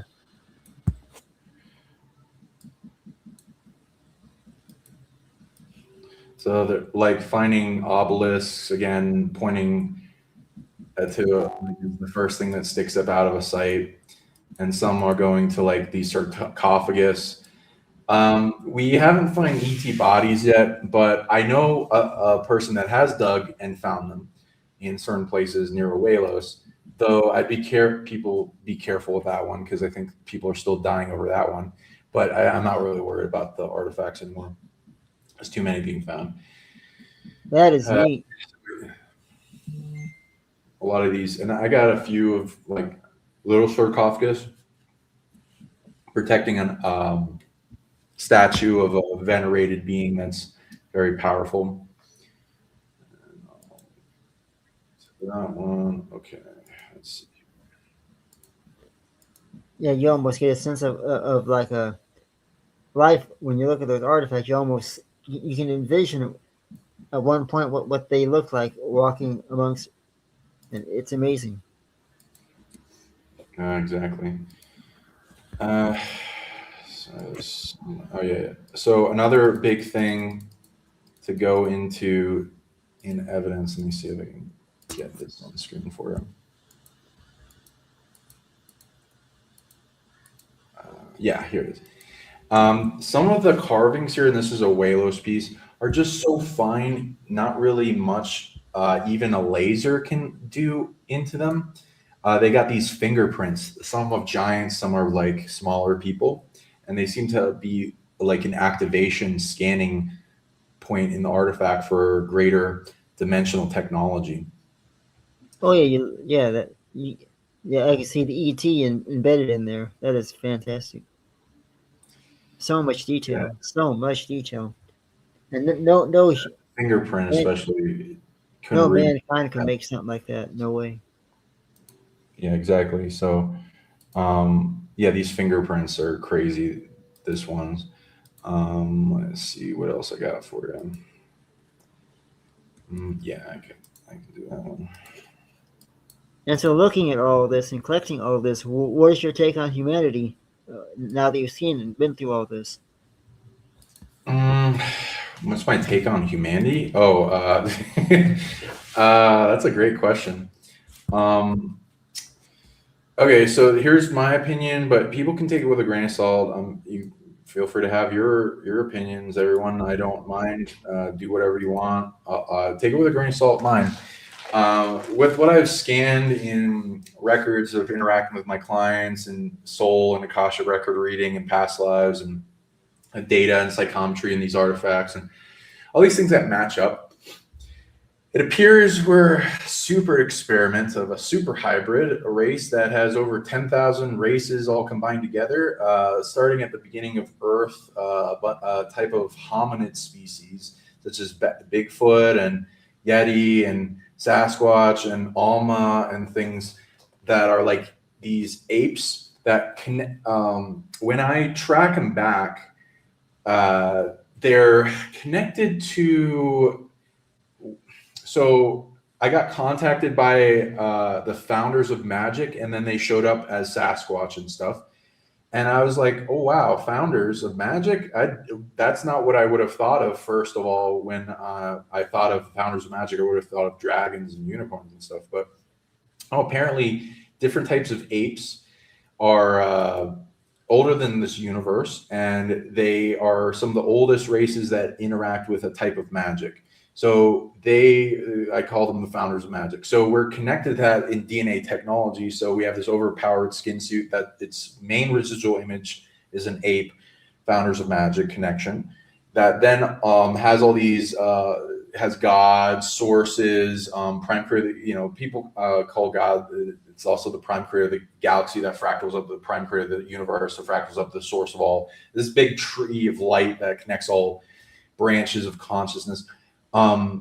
That interacting with its children, offshoots into archangels and these lower G divinity earned beings that added genetics to us at the beginning of Earth as part of a big experiment, and then attracted and allowed in a big like carrot and stick thing to bring the Anunnaki here at a later point in time, which were a super hybrid, went around all the galaxy collecting DNA. There, Anton Parks goes into translating the Sumerian tablets and other texts that go into describing the Anunnaki as a super hybrid of the Ryan Empire and Syrian B. And both of those collected a lot of genetics. And so they had light, a lot of neutral, and some dark genetics they added to the experiment, including devils. So we have both angels and devils combined together and all these different light and dark things throughout the multiverse. And it's combining them all together and then having this big experiment where we're bringing some of the biggest players, light, dark, and neutral here to have this DNA hybrid tech all combined together that could make a overpowered, unlimited in psionics, no limitation on range type of tech where all the abilities combine together, but we're also inheriting all limits, blocks, curses. So we got to get through all that. And all these species are adding genetics to us because it's also, they treat us like a garden where when the we go through an evolutionary point and affects and bleeds over to all their genetics. So they're bringing their genetics in and treating it like a garden, like we're distant children, helping us raise up if they're positive, so that when we raise up, it raises them up and gets past their blocks. Now, there's also dark agendas and neutral agendas and all kinds of stuff. But a lot of things want to get it in the game. And this artifact is, maybe it's real, maybe it's not. But it's, I have somebody like in Alien Carvings, Mike Forrest, thinks it's definitely possible that has gotten it. And this goes into the light bulb concept, which is some artifacts that are being found. And I will, again, let you know if it's true when I dig one out myself. I am getting certain things, but not light bulb yet. and I'll let you know if it's real from that point. But there are multiple artifacts that have been found glowing. So, and I'll show you some of the concepts of the advanced. So, a lot of races and things seem to be offshoots of Atlantis, like Egypt and Sumeria and Mayan and other stuff that indicate they were all part of a pan-continental civilization at some point that I think had multiple bases and civilizations all around the planet, and we just call it Atlantis at this point. So that's the concept for that alien artifact, as well as what my current cosmology is. We're like a melting pot of the multiverse, bringing all the remedy and our cure to a lot of their problems, and we're the antidote for all evil. And we're overpowered in an emotional body. We can achieve a new level of the top of the purpose. Anytime client comes to me and they ask, what's my purpose? Why am I here? Top of the list, always for everyone.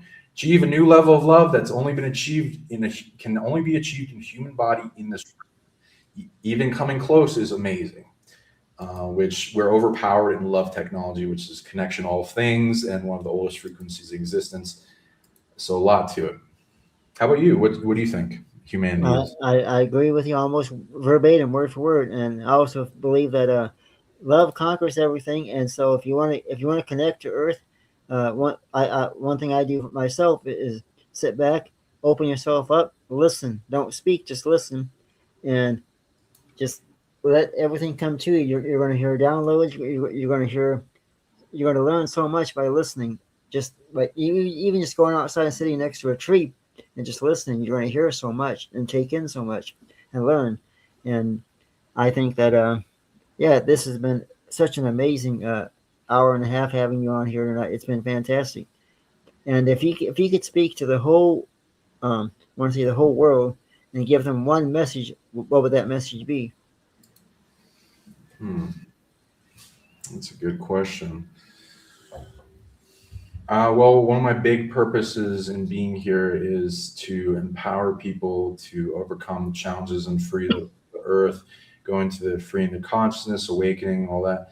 And a lot of that can be done in them by themselves if they give Psionics a try and they learn the science and let that flourish. I'm trying to start a Psionic renaissance, which is a mind over matter.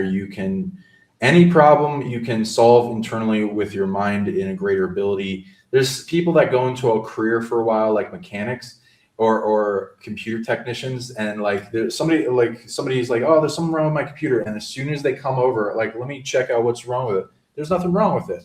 What's going on? And then the guy's like, what? Oh, it's working. What? And they just enter the field and everything starts working again. The same thing with mechanics. They check on the trunk. There's nothing wrong with it. What? And so it just like shifts it around like a Schrödinger's cat box is alive or dead in the observer effect of the reality. And you can do that. And when you're skilled in certain tech, going along with something that you've honed for a while, it just becomes like an innate energetic thing around you. And there's so many abilities like this. You can like brush your teeth and clear the time crystals of your timeline and get rid of time incursions that are indicated by tooth pain. You can like take a shower and you can clear all the things off you. You can go into clearing your chakras, turn on your energy. You can create your own happiness. You can go into like yourself and go exploring and find out all these things about you. There's so much to do. And I think people need to discover these parts about themselves, who they are there, who they are, and keep asking questions and follow powerful people like yourself. I can do a plug. I'd love you to have a plug. Maybe I can upload this later if you're okay with it on my. Sure. Thanks. So I'm Sean Bond. Did you want to end the show now? No, we don't have to end it now if you don't want. I mean, if you got more time. It seemed like you were wanting to end the show. No, huh? So I do want to ask. So you talked about history and all that. Have you ever looked into your past lives to see what your history is?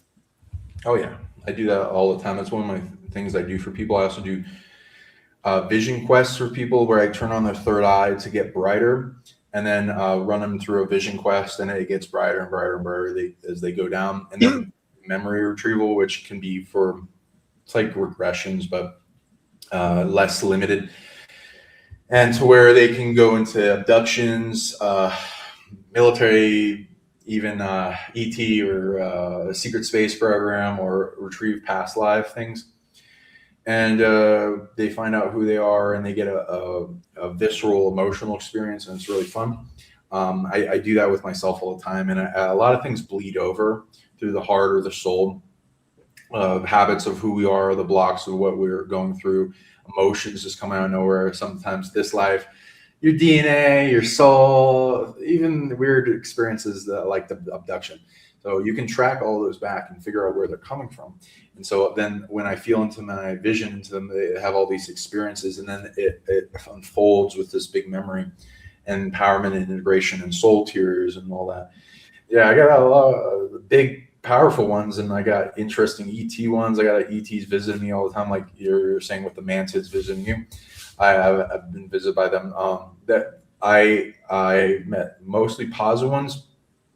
The negative ones are enslaved by the Draco Empire versions of them. They're offshoots. The positive ones, like I've talked to a queen, very powerful, one of the more psionic beings I've came across, like to where it can multitask like crazy. It can talk to millions of beings at once, and like initiate all these commands and influence, and very powerful with it stuff.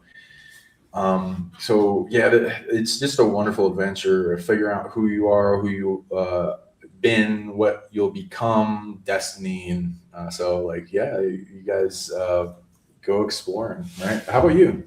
Have you gone into it too? Yeah, and I believe in so much because all the ETs I've experienced, they've all been positive. I've never had a bad ET experience. I mean, everything from the mantis beings. I've even seen some of the what they call the blue people, if you ever heard of them, and they're another very safe race. In fact, I'll never forget. This is probably 4 years ago. I went aboard craft, and I woke up aboard craft, and there was one of my family members, like a father figure, standing at the other side of the room, and the room was clearly, it was well lit, no furniture or anything, and there was just a well lit room. And when I looked across and saw him, my memories began to flood back. But I had the most intense, and this is honest to God truth, the most intense love I've ever felt in my life. And I heard a message that said, "Do not worry, love will conquer everything." And I mean, it was just right there. When I get messages, they just pop in. I don't control them. They just come. There are times I can be in a conversation with somebody, and I just automatically get a message of what I'm supposed to say to that person.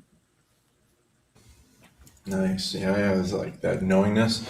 It's heart telepathy, and absolutely, love conquers all.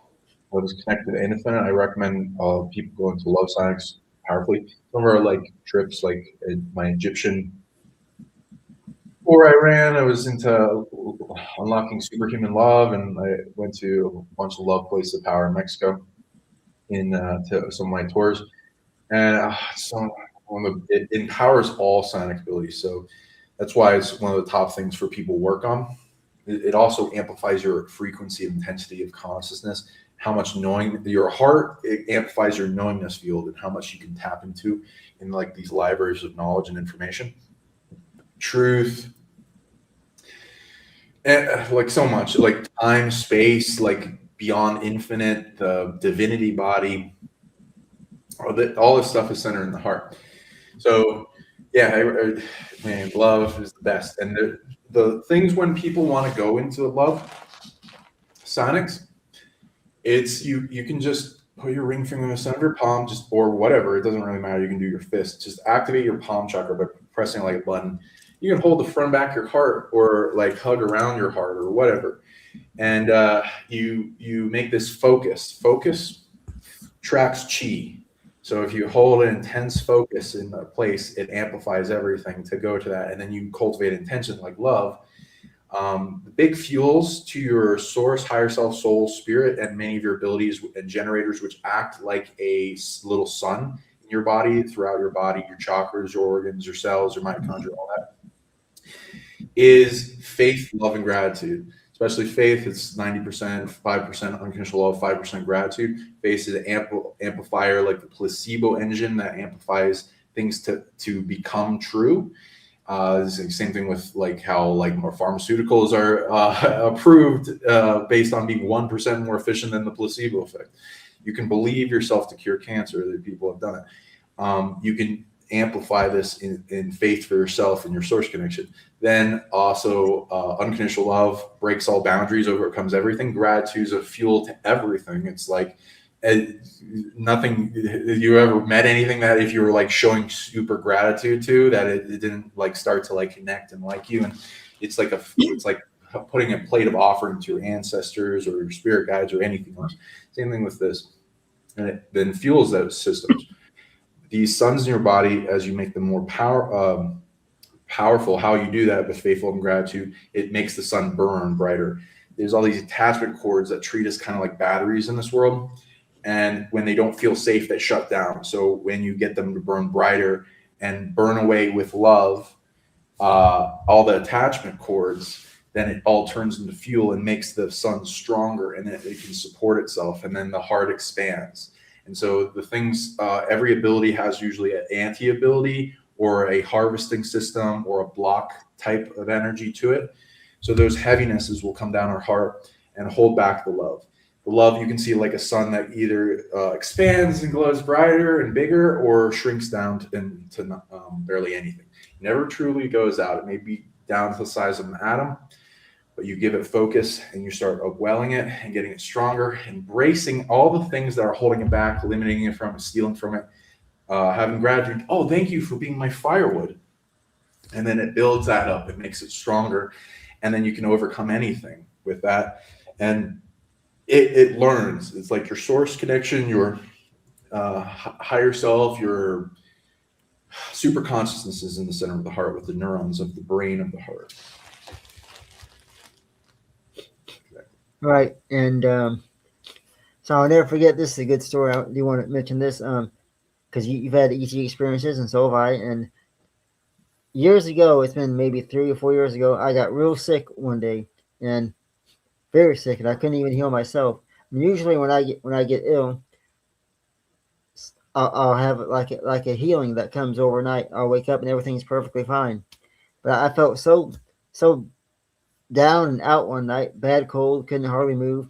I started questioning life, and I've asked, and I even made a prayer or a statement to my ET family: if you could hear me, please heal me and help me, because I feel terrible.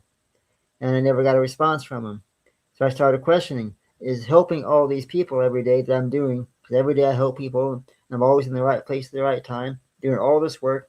I started questioning if all this was even the right way, the right life path. And lo and behold, I woke up the next morning and felt perfectly fine. But then I started wondering, well, why didn't they heal me the night before when I asked what took so long? Later that day, I was in a grocery store where I work, and this person came through. And as soon as I locked eyes on her, she was dressed all in black, had long hair. As soon as I set eyes on her, I knew that she was going to say something to me. I knew she was there for a reason. And she walked up to me and she goes, "We just came to tell you that you're doing a good job." And she said that, an enormous amount of love came over me, and I almost felt the urge to cry. And I turned around, or no, she started to walk away. She stopped. She turned around and she said, and I quote, "Now you will get rewarded. You will get rewarded for all this." And then she just vanished. So I asked some of the other people there, I said, or the cashier, I said, "You see that woman dressed in black?" He said, "What woman?" I said, "That woman that was just here in black." He looked at me like I was stupid. I said, "No, that woman that was in black had long hair." "I don't know what you're talking about." He didn't see her. I was the only one that saw her. But I got the message from her. That was them giving me confirmation that you're doing the right thing in life, that keep on this career path. And I loved it. It was one of the most profound and memorable moments I've had with my ET family in quite a while. Beautiful. Oh, wow, that's amazing visitation. Congratulations on having that. It's great teaching for people. It's like the reality just stops and things just show up like a magical miracle, and it just I don't know. It's like, time stops and the Matrix just has like a breakthrough that like some being visits you. That's awesome. I love that. We have a great comment in the chat room. He says, heck yeah, I've been looking for a channel like this. Reminds me of Coast to Coast. Thank you so much, and hope you like and subscribe. And so what... let me see. There we go. So what was your first encounter with ETs, if you can remember back that far? Do you remember what your first encounter was? There's a bunch that I can't quite remember and super fuzzy, but I have like little recollections of them as a younger kid. Around age 5 is when I started getting visited by this extra dimensional witch that started teaching me magic, and it had like this cabin little thing in the woods that like, and it had a whole town that like connected to where I lived, and I can't find it anywhere. It doesn't exist, but I keep having dreams about it, and I've had dreams about it recently too, and it's like, oh my God. And sometimes I was there for like days and weeks and stuff. There's like all these stores that just have anything you want. It's really cool. One that was really powerful that stuck out a lot. I got visited by this Merthyr Gray type race, and I can there's images of it. People can look up. I'll maybe be able to find them later. I'll look through my files, but it's okay. So what I had a lot of interesting visitations, but yeah, I'll just go into this story. So first Merthyr that I remember is I woke up when I was living with super soldiers. I woke up in this hospital bed. I don't know, a weird place. It didn't look like it was weird technology around. And there did 5 different ET races, different types around me. I was waking up all groggy, and they got really surprised that I woke up. And then they quickly put all this emotional like telepathy on me, like, oh, it's okay, we know you, we're friends, we're past lives. This female Merthyr started calming me and then kind of lulling me to sleep, and then I slowly passed out, and I woke up and I was still talking to her. I was a little suspicious because I questioned why can't I remember why are you putting me asleep? And it appears with what she told me, like that we're friends and allies and there's all this past lives and stuff, but that we're dramatic as hell. We're very overwhelmed with all this spiritual stuff, drama going on. There's this big matrix, spiritual big brother system spying everyone and scanning their minds, and it attacks anything that tries to visit us. And they got attacked afterwards, unfortunately. And they're trying to avoid that. Also, a lot of the ETs that visit people, they come and incarnate from other worlds here or in inner Earth or something, and they got a mission here. And when they come in as humanity, it takes a lot of bravery because it's a meat grinder. It sucks ass, and a lot of overwhelming depression. People want to kill themselves, so it takes bravery to be here. So a lot of really powerful beings are incarnating as humans and go through an amnesia process. And there's like a thing to why that's allowed in like bring all species that are warring against each other to peace. And then, but there's an abuse with it, of course, by controlling us and keeping us like batteries. It's there's a thing that makes us forget those other realities as soon as we come back here. And also they don't particularly want us to, they allow us to forget the positive races. The negative races just make us forget, and that's also the military abduction. But the positive, most of the time, they don't even need us to forget. But sometimes when they allow it, they're just okay with it based on them doing missions with us when they take us in temporal dilation to do a bunch of things. And they don't want the mission to be retrieved and understanding by this predator scanning our minds. So that predator system on the planet tries to out chess move whatever we're doing with our soul family here in a mission.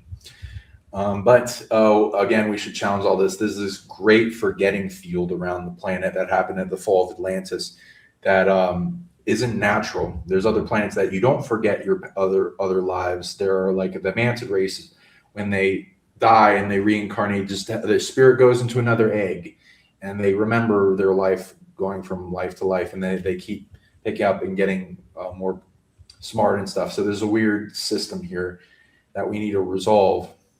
And so next I had this, it's like a dream visitation of a place I was used to live, where we were watching the sky with a bunch of friends, and there's shooting stars and stuff, and then a plane is going by. I'm like, hey, sometimes ships will cloak and just pretend to be planes and stuff, because I've seen weird planes that just freeze in midair and then they start moving again at a few seconds, and it's like, what the heck? And then some that shift and to like a ship. I've seen some weird stuff, but so when I explained that, the ship started the plane started getting lower and lower and lower, and then slowing down, and then we started all getting into anxiety. Like I could feel it like heavily, and I was like, what's going on? And then it uncloaked into a real ship and then went above us, and then landed behind my house, and then a little gray Merther popped out and handed me a pamphlet on its species, and it kind of like downloaded into my mind a bunch of the things going on. It was just trying to get me to remember. It was like a little attempt to like, hey, we're here, we're soul family, you've been in a race before, and I'm like, mind about you, trying to bypass the Matrix thing. And it was willing to do that, which was cool, and even though it got attacked afterwards. Then another one, a friend, a Merther, picked me up in their ship. And I was not there for like hours. It was awesome. It might have been days, honestly. And the cool thing about him, he loved our species. He collected all this memorabilia about our culture, like these shows, these posters, bobbleheads, action figures, like movies and stuff. And I said, like, what do I call you? And he's like, I like Brian from Family Guy. You can call me Brian. And then also he had this cool portal door. It was like a doorway he opened. Like I was like, hey, I'm getting thirsty. Can I have something to drink? And he's like, oh yeah. And then he opened this portal, and it like connected to this beach where there was this little bar thing that had like a few drinks laying around, and he reached and grabbed that, and he got that for me. I was like, wow. And he shifted it to a more secluded beach, and then let me pop in and out of it a little bit. And he didn't follow though. I was like, hey, why don't you come to this beach with me? I'm like, I don't like going there, it hurts. And I'm like, interesting. So that just like confirms how dramatic our world is. And we're just born into it like fish in water. That is amazing. And so, just curiosity, what did the drink taste like? Was it pretty good, or? So the drinks, yeah, they're like fruity, kind of like pineapple and some other fruits combined together. It was nice. It was from Earth. It was a regular like beach bar of some type. So I don't think he would have. He might have took me to another place, but I don't think he would. It's like, hey, drink this strange drink. I don't know if I would have just done that. So yeah, go ahead. So when you go with them, at some point you come back. Do you come back almost like to a point in time that it appears you never even left time-wise, or are you actually gone physically for a couple hours? Yeah, temporal dilation seems to be the mode of visiting people most of all, which is like regular timeline. You being taken for a certain amount of time, do a bunch of things, then put back in as if you never left. And if you've been gone long enough, they'll like do some like scanning of your hologram right before you're taken and revert you back to that. So that ET tech abductions, the military abduction, and especially the future military has been able to get from ET reverse engineering tech to abduct people and then put them in as if they never left with an altar and forgetting. And then it's like free labor. It's you don't, and there's a rule with interfering with the timeline. And as long as they get you back, there's no interference. Just a bunch of PTSD trauma if they did negative shit to you and mind controlled you, unfortunately. But they kind of get away with that, unfortunately. Yeah, for me, it's always been like simultaneously, where I would go and come back almost at the same time that I left. But there's been times when I came back, I knew I was gone for a couple of weeks, if not longer. And of course, I've had my share of missing time experiences. In fact, there was one time last year I was on the phone talking to my best friend Rachel, and she was laughing at the fact that I mistyped something wrong. And I said to her, I said, "Well, go ahead and get it out of your system. Go ahead and just laugh it off." When I said the word laugh it off, within just 1 second after that, it was now 9:30 a.m. the next day, and I looked around. Well, I got up first, thinking I might as well get up and have coffee or whatever. I looked around, and my clothes, everything had been disarranged. Nothing where I normally kept them.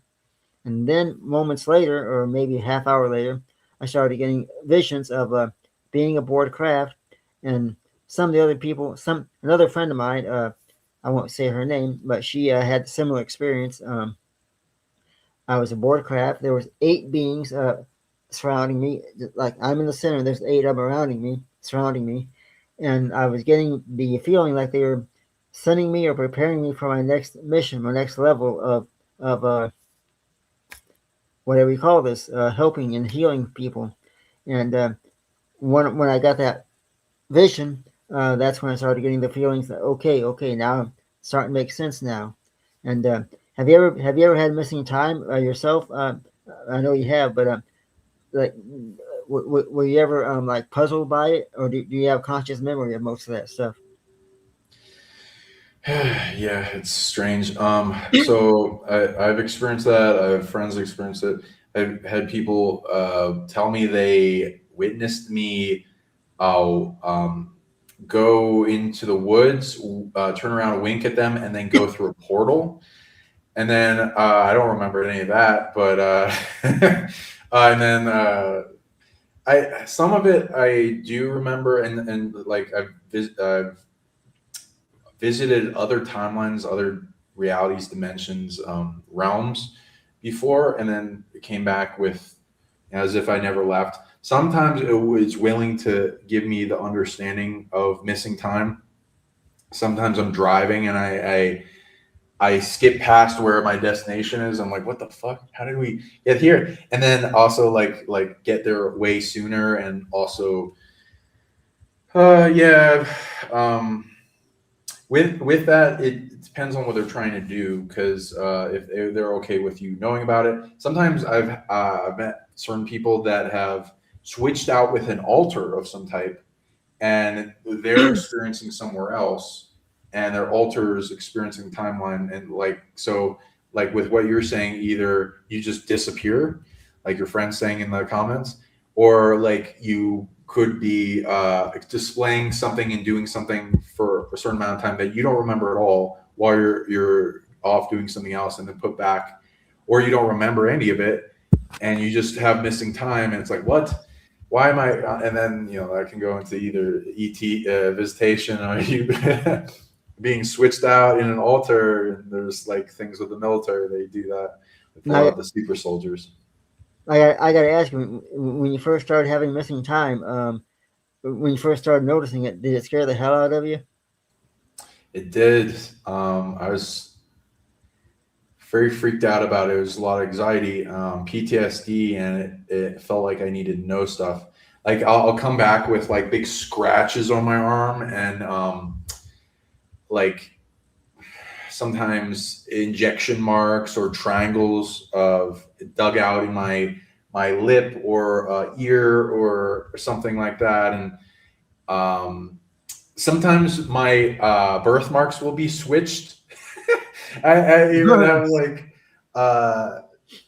this I have this big like unicorn horn of hair that comes out of the center of my third eye. Sometimes it's not there, and like when I read into it, it's like I'm in a different clone body of myself while my other body heals or something, and it's like that's hard to believe. But then, like I'm looking at it, it's like it's gone, it's not there, and I wait like well, maybe it just got shaved off or something. I wait days for it doesn't grow back. If I resolve the original body and then have it switch out, it comes back, and it's like, oh geez, nobody's gonna believe this. I've also had like woke up with sand in my hair, and I was in Boston, like we're like 2 hours from the ocean. I haven't even been to the ocean in like a year. I don't really need to. Like I was born in the ocean, so I don't need to go there that much. And I had sand, and I was like, "What the heck?" And I'm just like dusting it off. And I'm like, "Oh shit, what the hell is this?" And then I start collecting it. I have like I think I have a picture of it here. I can bring up for you. 1 second. Yeah, I got this. So here's some of it for him, but and when I scanned into the sand, it was definitely different than I thought it was and what it meant. And that's just some of it, because a lot of it I just brushed off, not thinking like to collect it. And I was like, oh shit, I should collect this as evidence. So when I read it, scanned into it, it was like I went into this whole memory where because I felt really good when I woke up that day. I was exhausted before the other days. I was just like taking on so many things, but then I was so like relaxed and stuff. And I read that this came from a ship, and it was weird. I was like, where did I go? Did I go to a beach or something? And it just like I psychic tracked it and went to a ship, and it went to a simulation room, some type of holographic chamber that could simulate in physical hard light technology a beach. And it essentially simulated a world that I felt a lot of homeness to, and it was like a beach of some type of home world that I love a lot. And I relaxed there for a while, apparently, and I came back really healed and stuff. So that was that. But yeah, there's weird stuff. Oh, another time, I have glasses too, and when I was a kid, teenager, I got visited a few times, and I had one pair of glasses, and I just kind of threw them around. I didn't really care much about them. They got all really scratched up all over everything. And one day, I woke up and I put my glasses on, and they had no scratches on them whatsoever. It was the same glasses. I was like, what? How? It's like reminded me of like that Harry Potter Oculus Reparo thing. And then I tracked that back, and it was like some race just restored them for me, and as like a gift. And I was like, oh, that's fucking nice of them. That's really nice. So those are all these kind of experiences I'm thinking of for missing time. It sometimes there's like a whole jump in hours of the day. I don't remember a lot as a kid, though. I'm still retrieving things. Some go to these big fear mode of abductions around time that I saw UFOs in the sky. One time I saw a big UFO that's like a glowing orb of light that was being followed by a helicopter, and it was just looking right at it. And then the UFO was darting around my neighborhood, and it was the helicopter just followed it. And I was like, holy fuck, is this real? And then a lot of that time, it's hard for me to fully remember everything. And there's like missing time and a large amount of amnesia barrier and fear around it, things like that. And big abductions coming over my head, like feelings of lifting off, like, like those, I don't know, what are the retractor beams that somehow even have you phase through the walls. Yeah, I'm thinking about it now. It's like, yeah, it's bringing things back. How about you? Any more, Now, for me, being aboard craft, the one thing that I remembered, because I had some regression done, but one thing that I've always recalled, because I heal and help people, and there was a room we have on the ship called the healing room. That's what I call it, and I'm pretty sure that's what name they use. And in this healing room, we have a grid, and the grid is like a real like really bright lit blue grid, and we can lay a person on this grid, and then on the my family or my father that I'm in the room with, he takes his hands on this like a big screen, and he just touches the screen. He can program that grid to heal the person based on their needs, and then the grid will heal them, almost like that, and then we can bring it back here to Earth fully healed. And I have very, very vivid memories of that. Wow, cool. Yeah, that sounds like advanced technology. Wow. Does that inspire you to like possibly figure out how that works? Maybe upcoming tech with AI, you can figure out how to piece that together. It's funny because when I'm on ship, I tried to ask questions before. What's this and why this? And I always get in my mind. I always hear the words, "Don't worry about it. Just do your job. Don't worry about it. You don't need to know this right now." And I hear that like repeatedly, and I've often wondered why they don't give me all the answers. And the conclusion I've came to is, if I had all the answers, would I be more interested in telling everybody what I know or doing my job? And that might ruin the plan, not accomplishing my job here. It's a good point, because a lot of things want us to stay on task. And I think if people read what those tasks are and they keep them strong in their reality and keep building them in their life, well, gaining a little perspective on certain of those other things, they might be more allowing for you to understand more of that concept, though. They'll use that concept of it's a distraction quite a bit. I've felt that. See if you can relate to this. It seems like for me, every good deed I do here, I get a reward that comes like later on that day from having done that good deed. Like something positive happens afterwards. So it's almost like saying thank you. Oh yeah. This universe and Earth is oriented towards rewarding moral code goodness and towards unity consciousness, as if everyone's one being, and then like what would you like to expand into the whole collective. So rewards coming now, as well as I have experienced heaven realm. So after death, the astral, you can go many places.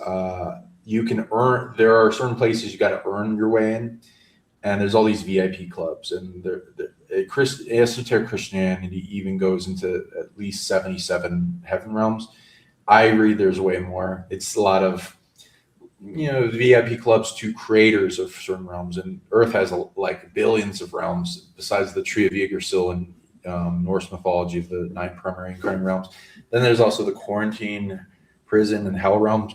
I've also experienced that. It's awful. I wouldn't wish it on my worst enemy.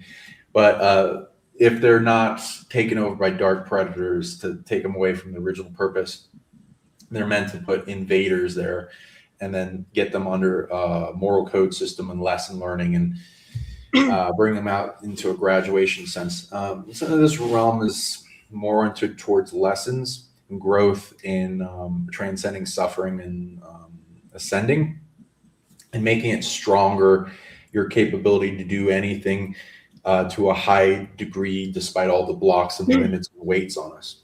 Yeah, and if you're aligned with the universe, more at peace with things, light, neutral, and getting even the dark to not want to go against you, which people can do by transcending evil, then it feels like the whole thing flows with you and wants you to do well, and it comes alive. and rewards you all the time. And you can, and there's like there's an ability with it, right? In flow that you make it even better and better. I agree, and I think that the more people we help, I think the more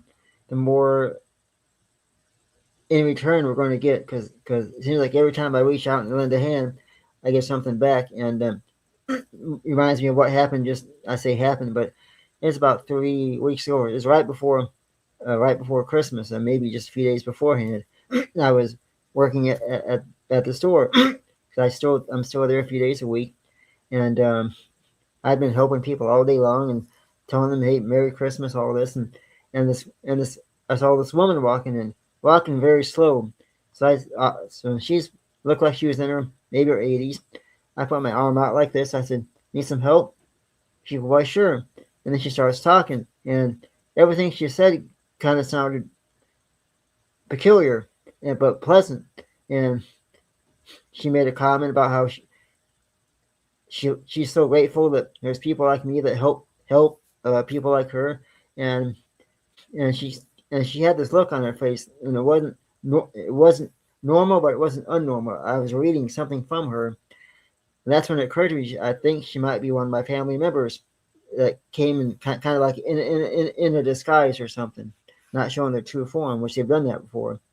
So as she was talking right before she left, I said, "Do you believe in spirit guides and ETs and stuff?" And this big smile came across her face. She goes, "Why, yes, of course." And I turned around. Yep, I know who she is. And when I turned back around, she was gone. I kind of did this. I wanted to say, "Have a good day." Couldn't find her, but she was there for that moment. Yeah, that's lovely. I believe in that too. I've met a bunch of people that have that. Yeah, I think the reality will keep you on the path and encourage you, and especially when you need support. All these soul family come in. It's beautiful. I love how when they attract more into your life too. And but yeah, these strange people that even like homeless people will feel like they're put on your path for a reason, and they have weird things going on. Even some that are like time travelers kind of thing. Like they might know you a little bit deeper than a random people should.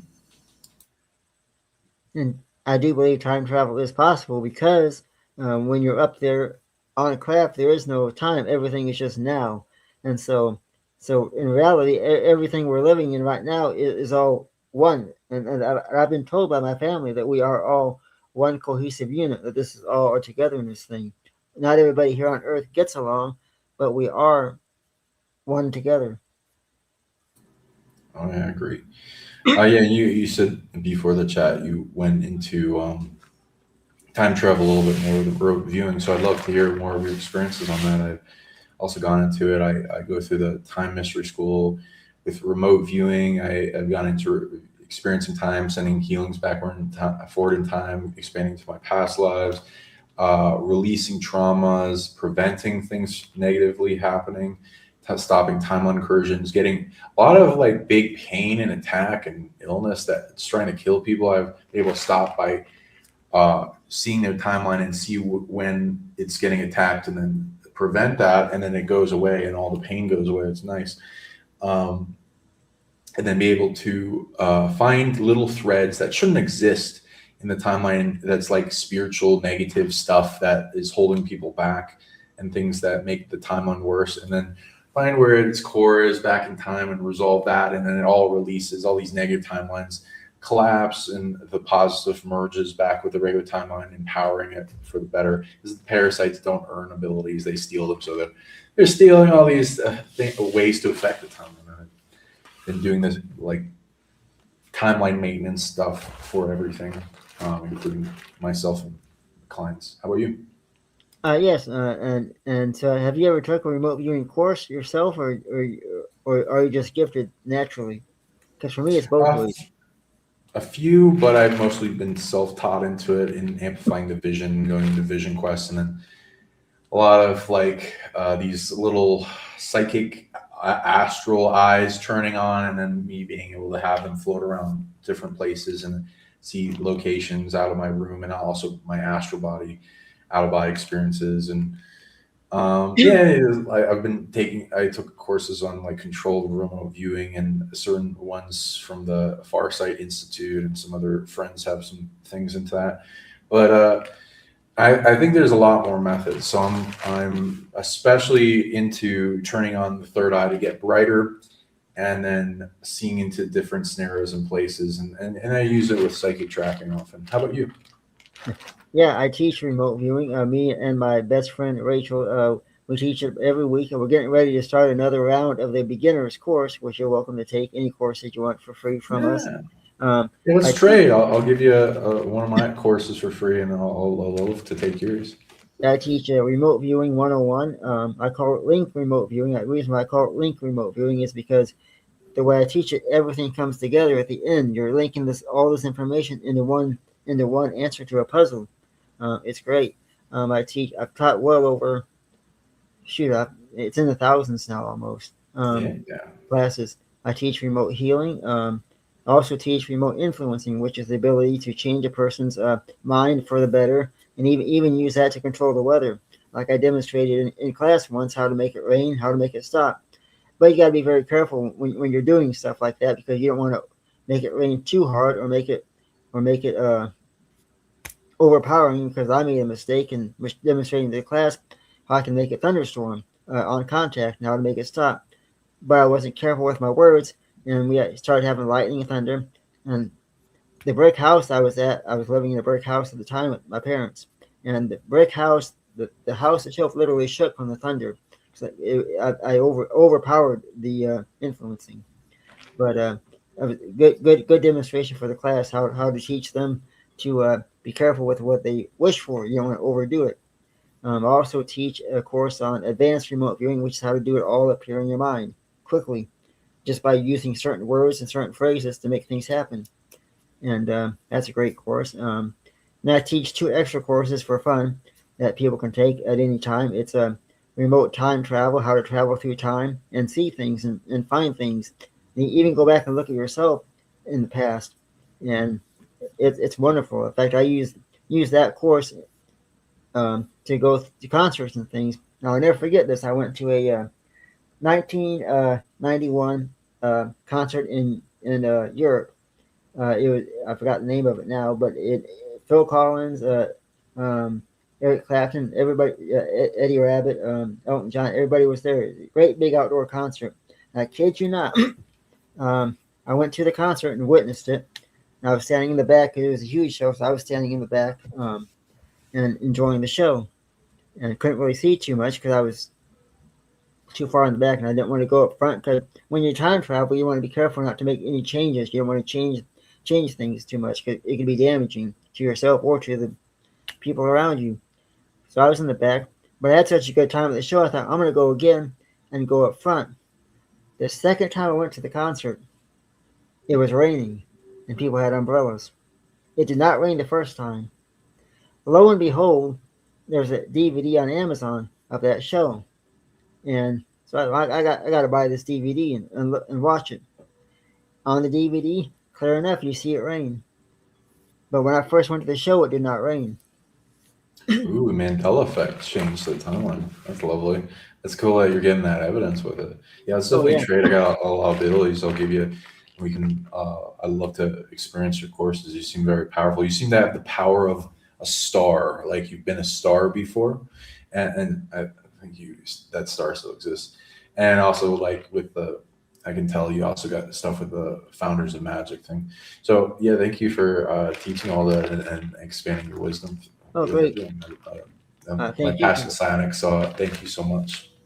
Thank you, because I can feel all the love and energy coming from you too as well. You're also very gifted. Even my best friend Rachel is gifted, and when we first met, she was showing off her abilities. And I gave her some tests. We were testing each other one night after we met. She would ask me psychic questions like, "What am I looking at?" or "What am I thinking of?" And I'd give her an answer, and I'd do the same to her. I thought I'm gonna really trip her. So I went into a room, and there's a clock hanging on the wall from Arizona with a deer on it. It's a deer clock.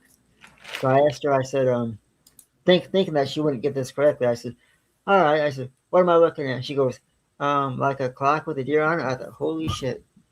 I thought, well, I can't let her go now. She's too good. I can't. Somebody with that kind of gifts, I got to keep a hold of. But she proved how great she was. And the final course I teach is optional course. It's a remote mind expansion. And in this course, mind expansion, I teach everybody how to multitask in their mind. Because in day-to-day life, there's so much going on. Sometimes you miss information because you're too busy focused on one area. I teach everybody how to, let's say, listen to everything you're saying at the same time, hear what's going on over here, hear what's going on over here, and how to decipher all that all at once and not be so jumbled. Because if you are gifted, it can be a juggle trying to comprehend everything. I know a lot of psychics that they hear so much going on they can't control it, and I teach everybody how to make everything smooth and easy.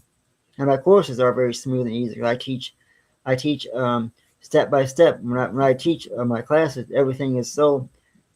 I have the ability to look at people, and just by looking at them, I know a little bit about them. I know their how they need to learn things. So I might have a person in class that maybe is a little bit slower. I could sense that.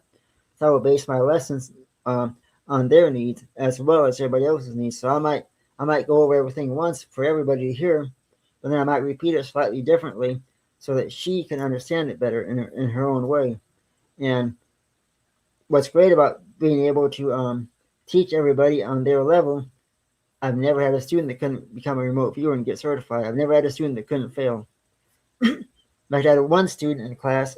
The target was a restaurant, a 50s diner. But the diner is based out of a Quonset hut. It's like an old-fashioned restaurant. She remote viewed that perfectly. So perfectly that she was just in shock, almost in tears a little bit. She did so well.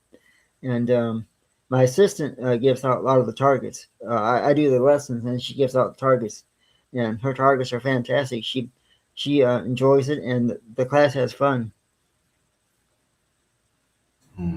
Oh, wonderful. I'm looking forward to it. It's going to be exciting. I think we're going to be good friends. Yeah. Yeah, I'll go into like some of the things I teach. Besides vision questing, unlocking dormant abilities, going into like remembering, memory retrieval, and like SSP stuff like people like to go into or have me do.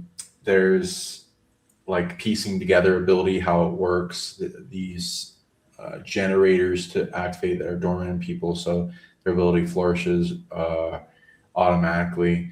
Their abundance, unlock, getting rid of the blocks on them, so that things coming to their life with great unfoldment. Telepathy, we can go into that in a really nice course that amplifies you to where you can translate any message, and all the messages you've ever gotten are still in your heart in like this telepathic text message box. There's a lot of things with defense, astral combat, getting rid of things that stole stuff, power retrieval, soul shard retrieval, exorcism, depossession from a distance. Yeah, we can do all the things into like amplifying fortress, automatic defenses, amplifying love, turning on the positive emotions so they're always there, and figure out what negative emotions come at us to limit us, to the things to transcend. All the past life retrieval and automatic gaining, the amplifying of knowingness to tune into information automatically whenever you need it. We'll trade a lot of things. It'll be fun. Great. And one thing I do want to ask, and this has always been kind of a puzzle to me, I've never asked anybody this before, but have you ever, I know with all the experiences you've had and everything, have you ever sent, has a part of you or something inside you ever sent a text message or a message that you didn't actually type yourself, or like something overpowered you and sent that message? In a way, my phone freaks out and plays weird, timely music that has a message and freezes images and a different symbol. Has screenshotted a whole different time period that is weird, and date, and it's like it will glitch out and change the voice, and it's trying to get my attention. Text messages I didn't send. I'm sure something like that's happened. I'd have to think about that for a bit. Do you have a story you want to tell me? I've had that happen to me several times. And one of the first times it happened, it was very strange. All of a sudden, I looked at my phone when I came back to wherever I'd been, or even if I went somewhere, I don't recall going anywhere. But I remember looking at my phone, and there was a message that I supposedly typed that said something along the lines of "slow it down" or "be careful, Jesse Marcel." And Jesse Marcel was, of course, he was involved in UFOs and different things. If you remember his name from the Roswell, he was the one that had the Roswell crash debris piece that could bend and go back in place. Interesting. Oh, what do you think that did? Do you think that changed his timeline and made it better or something? Maybe I'm not for maybe sure. saved his life. You wouldn't be able to know. I'm not for sure, but there's been numerous times when I've been like gone somewhere, but when I come back, there'll be a message sent that I didn't type, or just weird things. I've just seen if you ever had that before, but it could all be for a reason of some sort. Maybe I'll learn later on down the line. I've had Mandela effects where people say that I said things or I did things with them, or they saw me places, or it's like even like where I watched whole movies with them, and I'm like, I've never watched that movie, and it's like, and I still watch through it. I'm like, I haven't watched this at all, and it's I will say like this whole other timeline versions of me or something people experience. Now, I will say this real quick that of course I'm not real good at typing on a cell phone. I always hit the wrong letters or numbers. But when I send stuff I didn't mean to send, the words will come out perfectly. So congratulations on that part, I guess. I do get a lot of shitty spell checks that kind of like are joking, and sometimes like say something profound or change the topic, and then they sometimes will change my timeline. Interestingly, there's like a little bit that go negative, some go positive. So yeah, I may have had. It sounds familiar what you're talking about, though. I think I had most of those when I didn't really think of it as like a supernatural thing. So I can't really think of that, but it does sound familiar, as if maybe I did. But that's cool that you're categorizing all of them. That should make it probably will change others' timelines. Are they all positive, would you say? Or is there like other agendas to them, do you think? Everything I've ever experienced seems to have always been positive. I've never had a negative experience.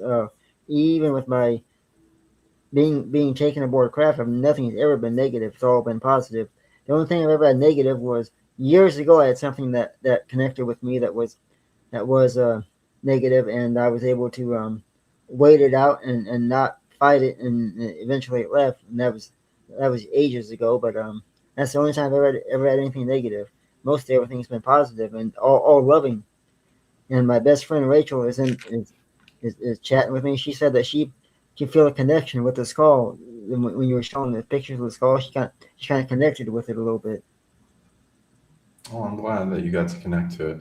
Yeah, they'll reach out, they'll contact you. I'm getting buzzing in my ears right now as we're talking. That seems to be something to do with your soul family. Okay, I'll look into that. And somebody asked me if I meditate. Yeah, I do. I love meditating all the time, every day. I like amplify it. It gets easier for everyone out there.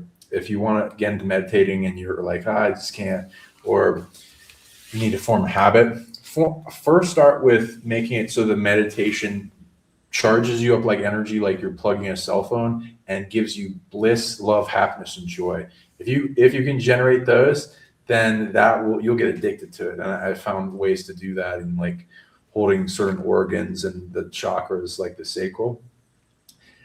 I bliss out on cloud 9 every day in the morning, and I also go into vision questing at night and whenever I can, and I get all kinds of cool data into exploring things and things that want to contact me. I got a large backed up list of things that want to contact me. So I'm like, sometimes every once in a while I go through that and like a little bit each day, and go through what's contacting me. But I got so much that's trying to contact me.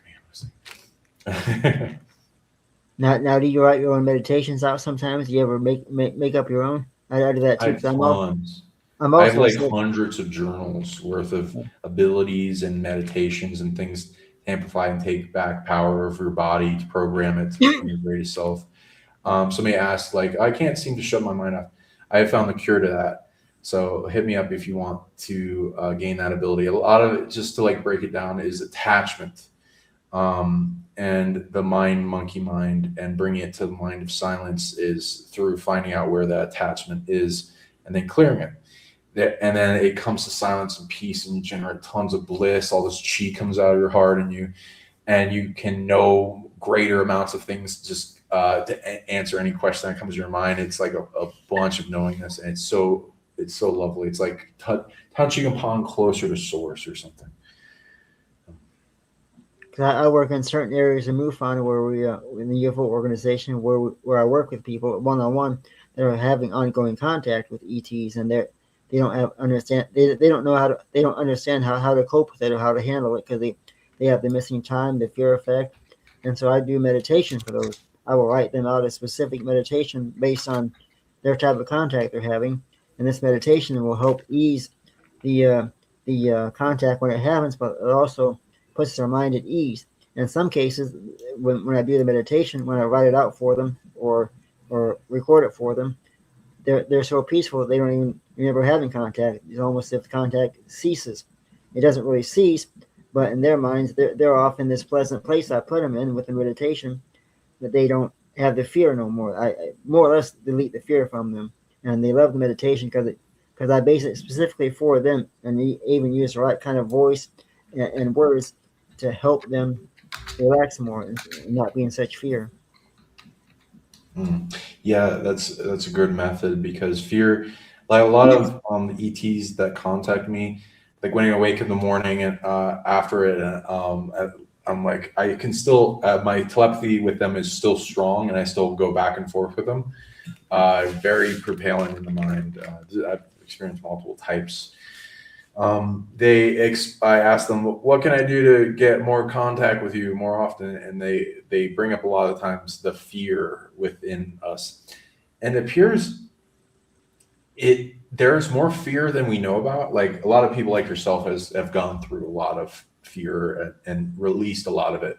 There appears to be secret data, compartmentalized packets of compressed fear energy out of in the kidneys that are implanted there from negative abduction and other attachment things in this reality that try to block us from having more experiences. And it's like a defense system from expanding the ego to perceiving more reality and experiencing higher sentience beings, where it would flare up, and it might even hurt the beings. And hurt us, and so.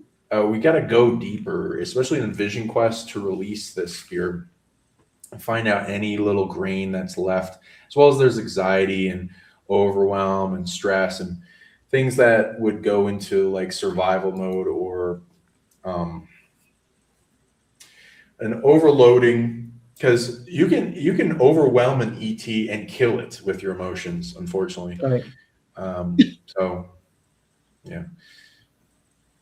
Your friends ask. Sorry, go ahead. No, sorry to say. It's one thing I've learned is that I've had more conscience recall in my times aboard craft now.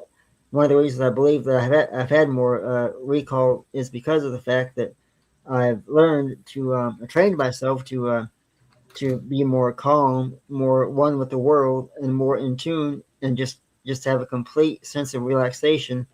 And I think that's what's also welcomed in more visitation. Be more accepted.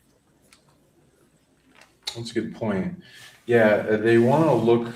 Certain positive races want people to be in a right, pure heart state mind, where there's no like violent intention or it's like a state of purity and openness to contact. There's like contact protocol people have made a science towards, and there's all these like things they're looking for in high state of vibrational consciousness to where it's like the matrix free. You transcend the matrix and things more start contacting you in interdimensional.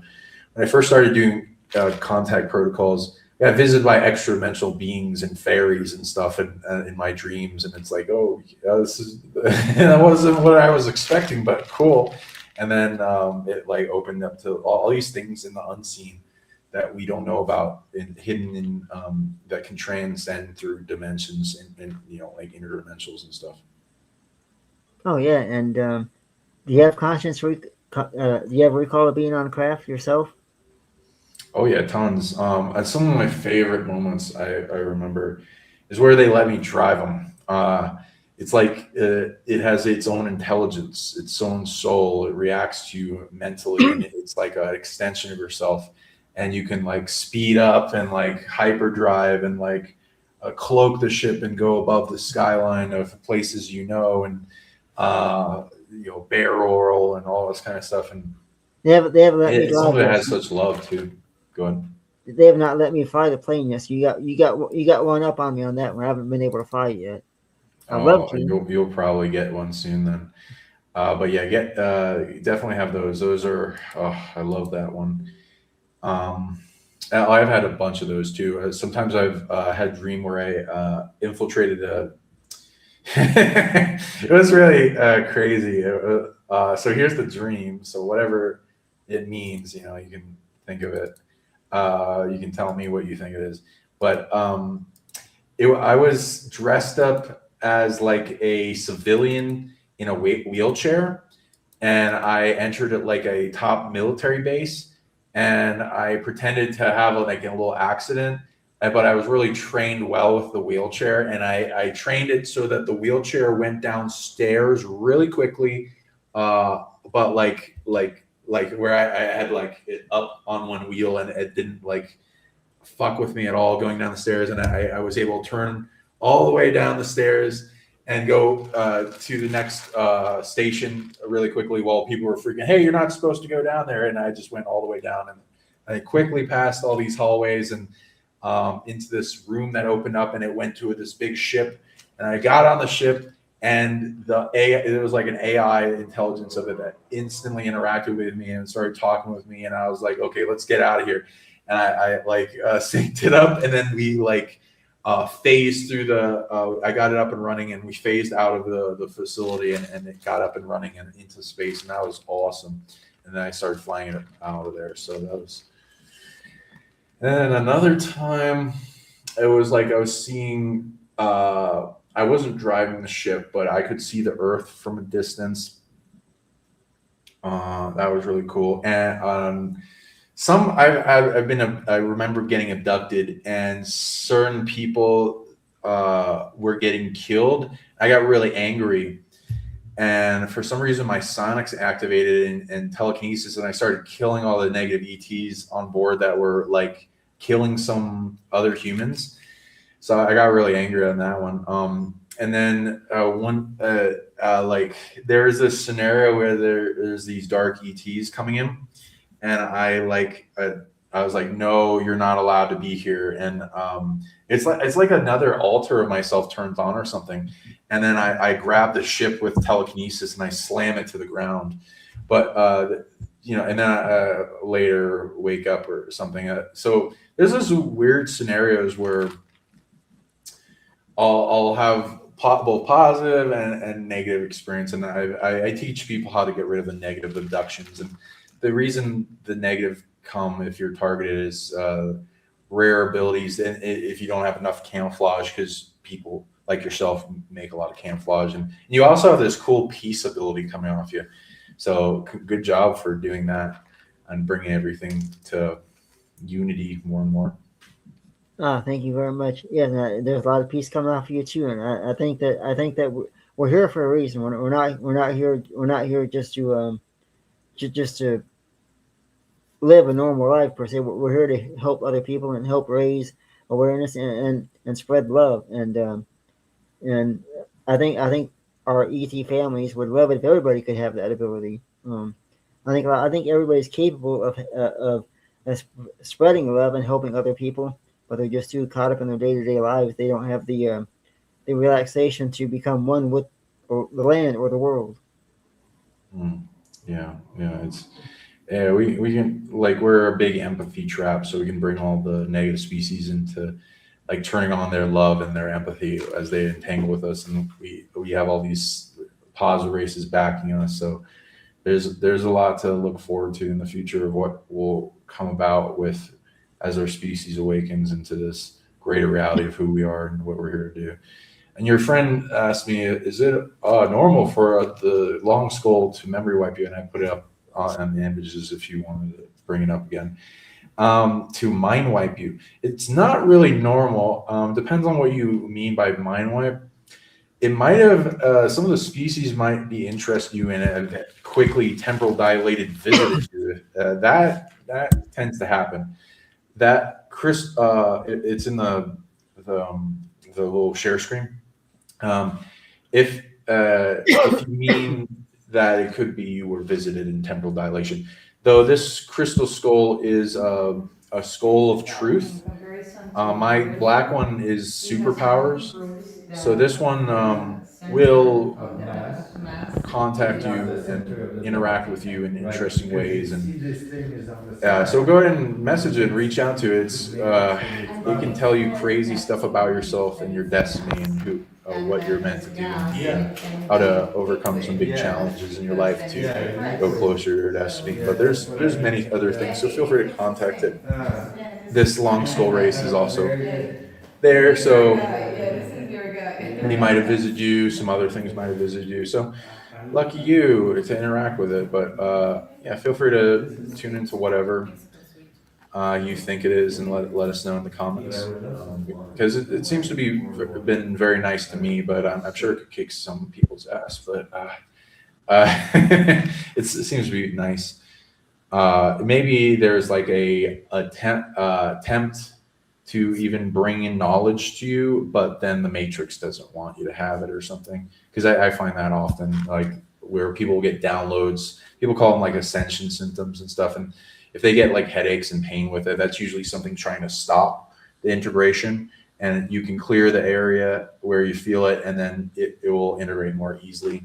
But there's all kinds of reasons. So you feel free to let us know what you think. But yeah, and yeah, we can do more shows in the future if you want. We can. Yes, I think it's been amazing. We've been here 3 hours already. Wow, all right. Yeah. I'll upload this too on my channel. How can you tell people how they can reach you? I'll also plug my stuff. Yeah, if you guys want to reach out to me, I'm all over social media. You can find me at MUFON.com, as well as you can also find me at SWPIP, and that's Something Wicked Paranormal Investigations. Never even touched on that tonight, but I am a paranormal investigator. You can find me at Otherworld Hypnosis as a certified hypnotist, and you can book a session with me. You can find me at Otherworld Photography with my photography career, and as well as look me up for remote viewing if you want to take any remote viewing courses. We've got new courses coming up, and it's going to be a great year. 2026 is going to be a lot of awakenings and a lot of happenings. It's going to be, in a way, kind of a rebirth for everybody to come to their realizations of things, I think. I think that pretty much does it for me. You can find me right here every week, Monday and Friday, on the Fright Files. We've got lots of new episodes coming up. It gets more frightful every week. And I'll send it. And for you, Sean? Nice. Yeah, I'll definitely contact you, and we can do the trade. I want to. And you seem like you know what you're doing, and you're very powerful, so this will be fun. I'm Sean Bond, founder of Psionic League, psionicleague.com, and the description right there. And you can reach me for consultations, clearings, healings, unlocking your dormant abilities, amplifying your third eye, getting rid of blocks, telepathy, psychic tracking, going into amplifying your abundance, and many other things, healing, depossession from a distance, one of the rare people that do that. You can also contact me at psionicleague@gmail.com if you have like information you want to go into, or story you want to go into, or contact me about the alien artifacts and Indiana Jones adventures. If you want to go on, I do sacred tours, place of power, and pyramids that unlock your dormant abilities, turn on like telekinesis and all kinds of things that I've been bringing people to, and how to tap into that, and wondrous adventures with hot springs and alien artifacts throughout it. So it's really fun adventures. Contact me with Trip and Corey if you're interested in that. And we go into various conferences, alien event in Las Vegas, Rion's conference, and Guardian, Rise of the Guardians, and a few other things, probably with things like Miles Johnson in UK, his bases, conferences in the upcoming future. But so feel free to look out for that if you're interested in having me for conference or interviews or trades or psionic abilities or whatever else. And back and forth, I love trading, and I can have you on for shows or whatever else. Contact me, and I'm all on social medias, Facebook, Sean Bond, Psionic League, and a lot of the other ones. So feel free to subscribe to all that. And on my YouTube, Psionic League, there's a lot of superhuman abilities that people are demonstrating. So you'll get the blueprint of that just by watching it. And Alien Artifact Museum is being shown there, so you can connect to a bunch of ones that will say hello energetically to you. So, and thank you all for coming. This has been an awesome show. Thank you for having me, Dr. Fright. It's been a fantastic show. I've enjoyed every second of it, and I think everybody in the chat room will agree. Even my best friend says, wonderful presentation. So I agree with that. And it's been great having you on, Sean. And for those who check me out, like and subscribe to all of my stuff, and do the same for Sean. He's got a lot of stuff to check out and look at. And this has been the Fright Files, episode 11 or 12. I forgot which one now, but it's been a very frightful night. And from Dr. Fright to Sean, I want to say thank you so much, and look forward to seeing you in the future. Thank you as well. We'll definitely be in touch, so it'll be very unfolding. Definitely feel like I know you, so this will be fun. So everyone out there, destroy that like, share this with some friends, comment below your love, and let us know if you want to see more of these shows, and we'll get that out. Have a wonderful day, everyone. Thank you very much.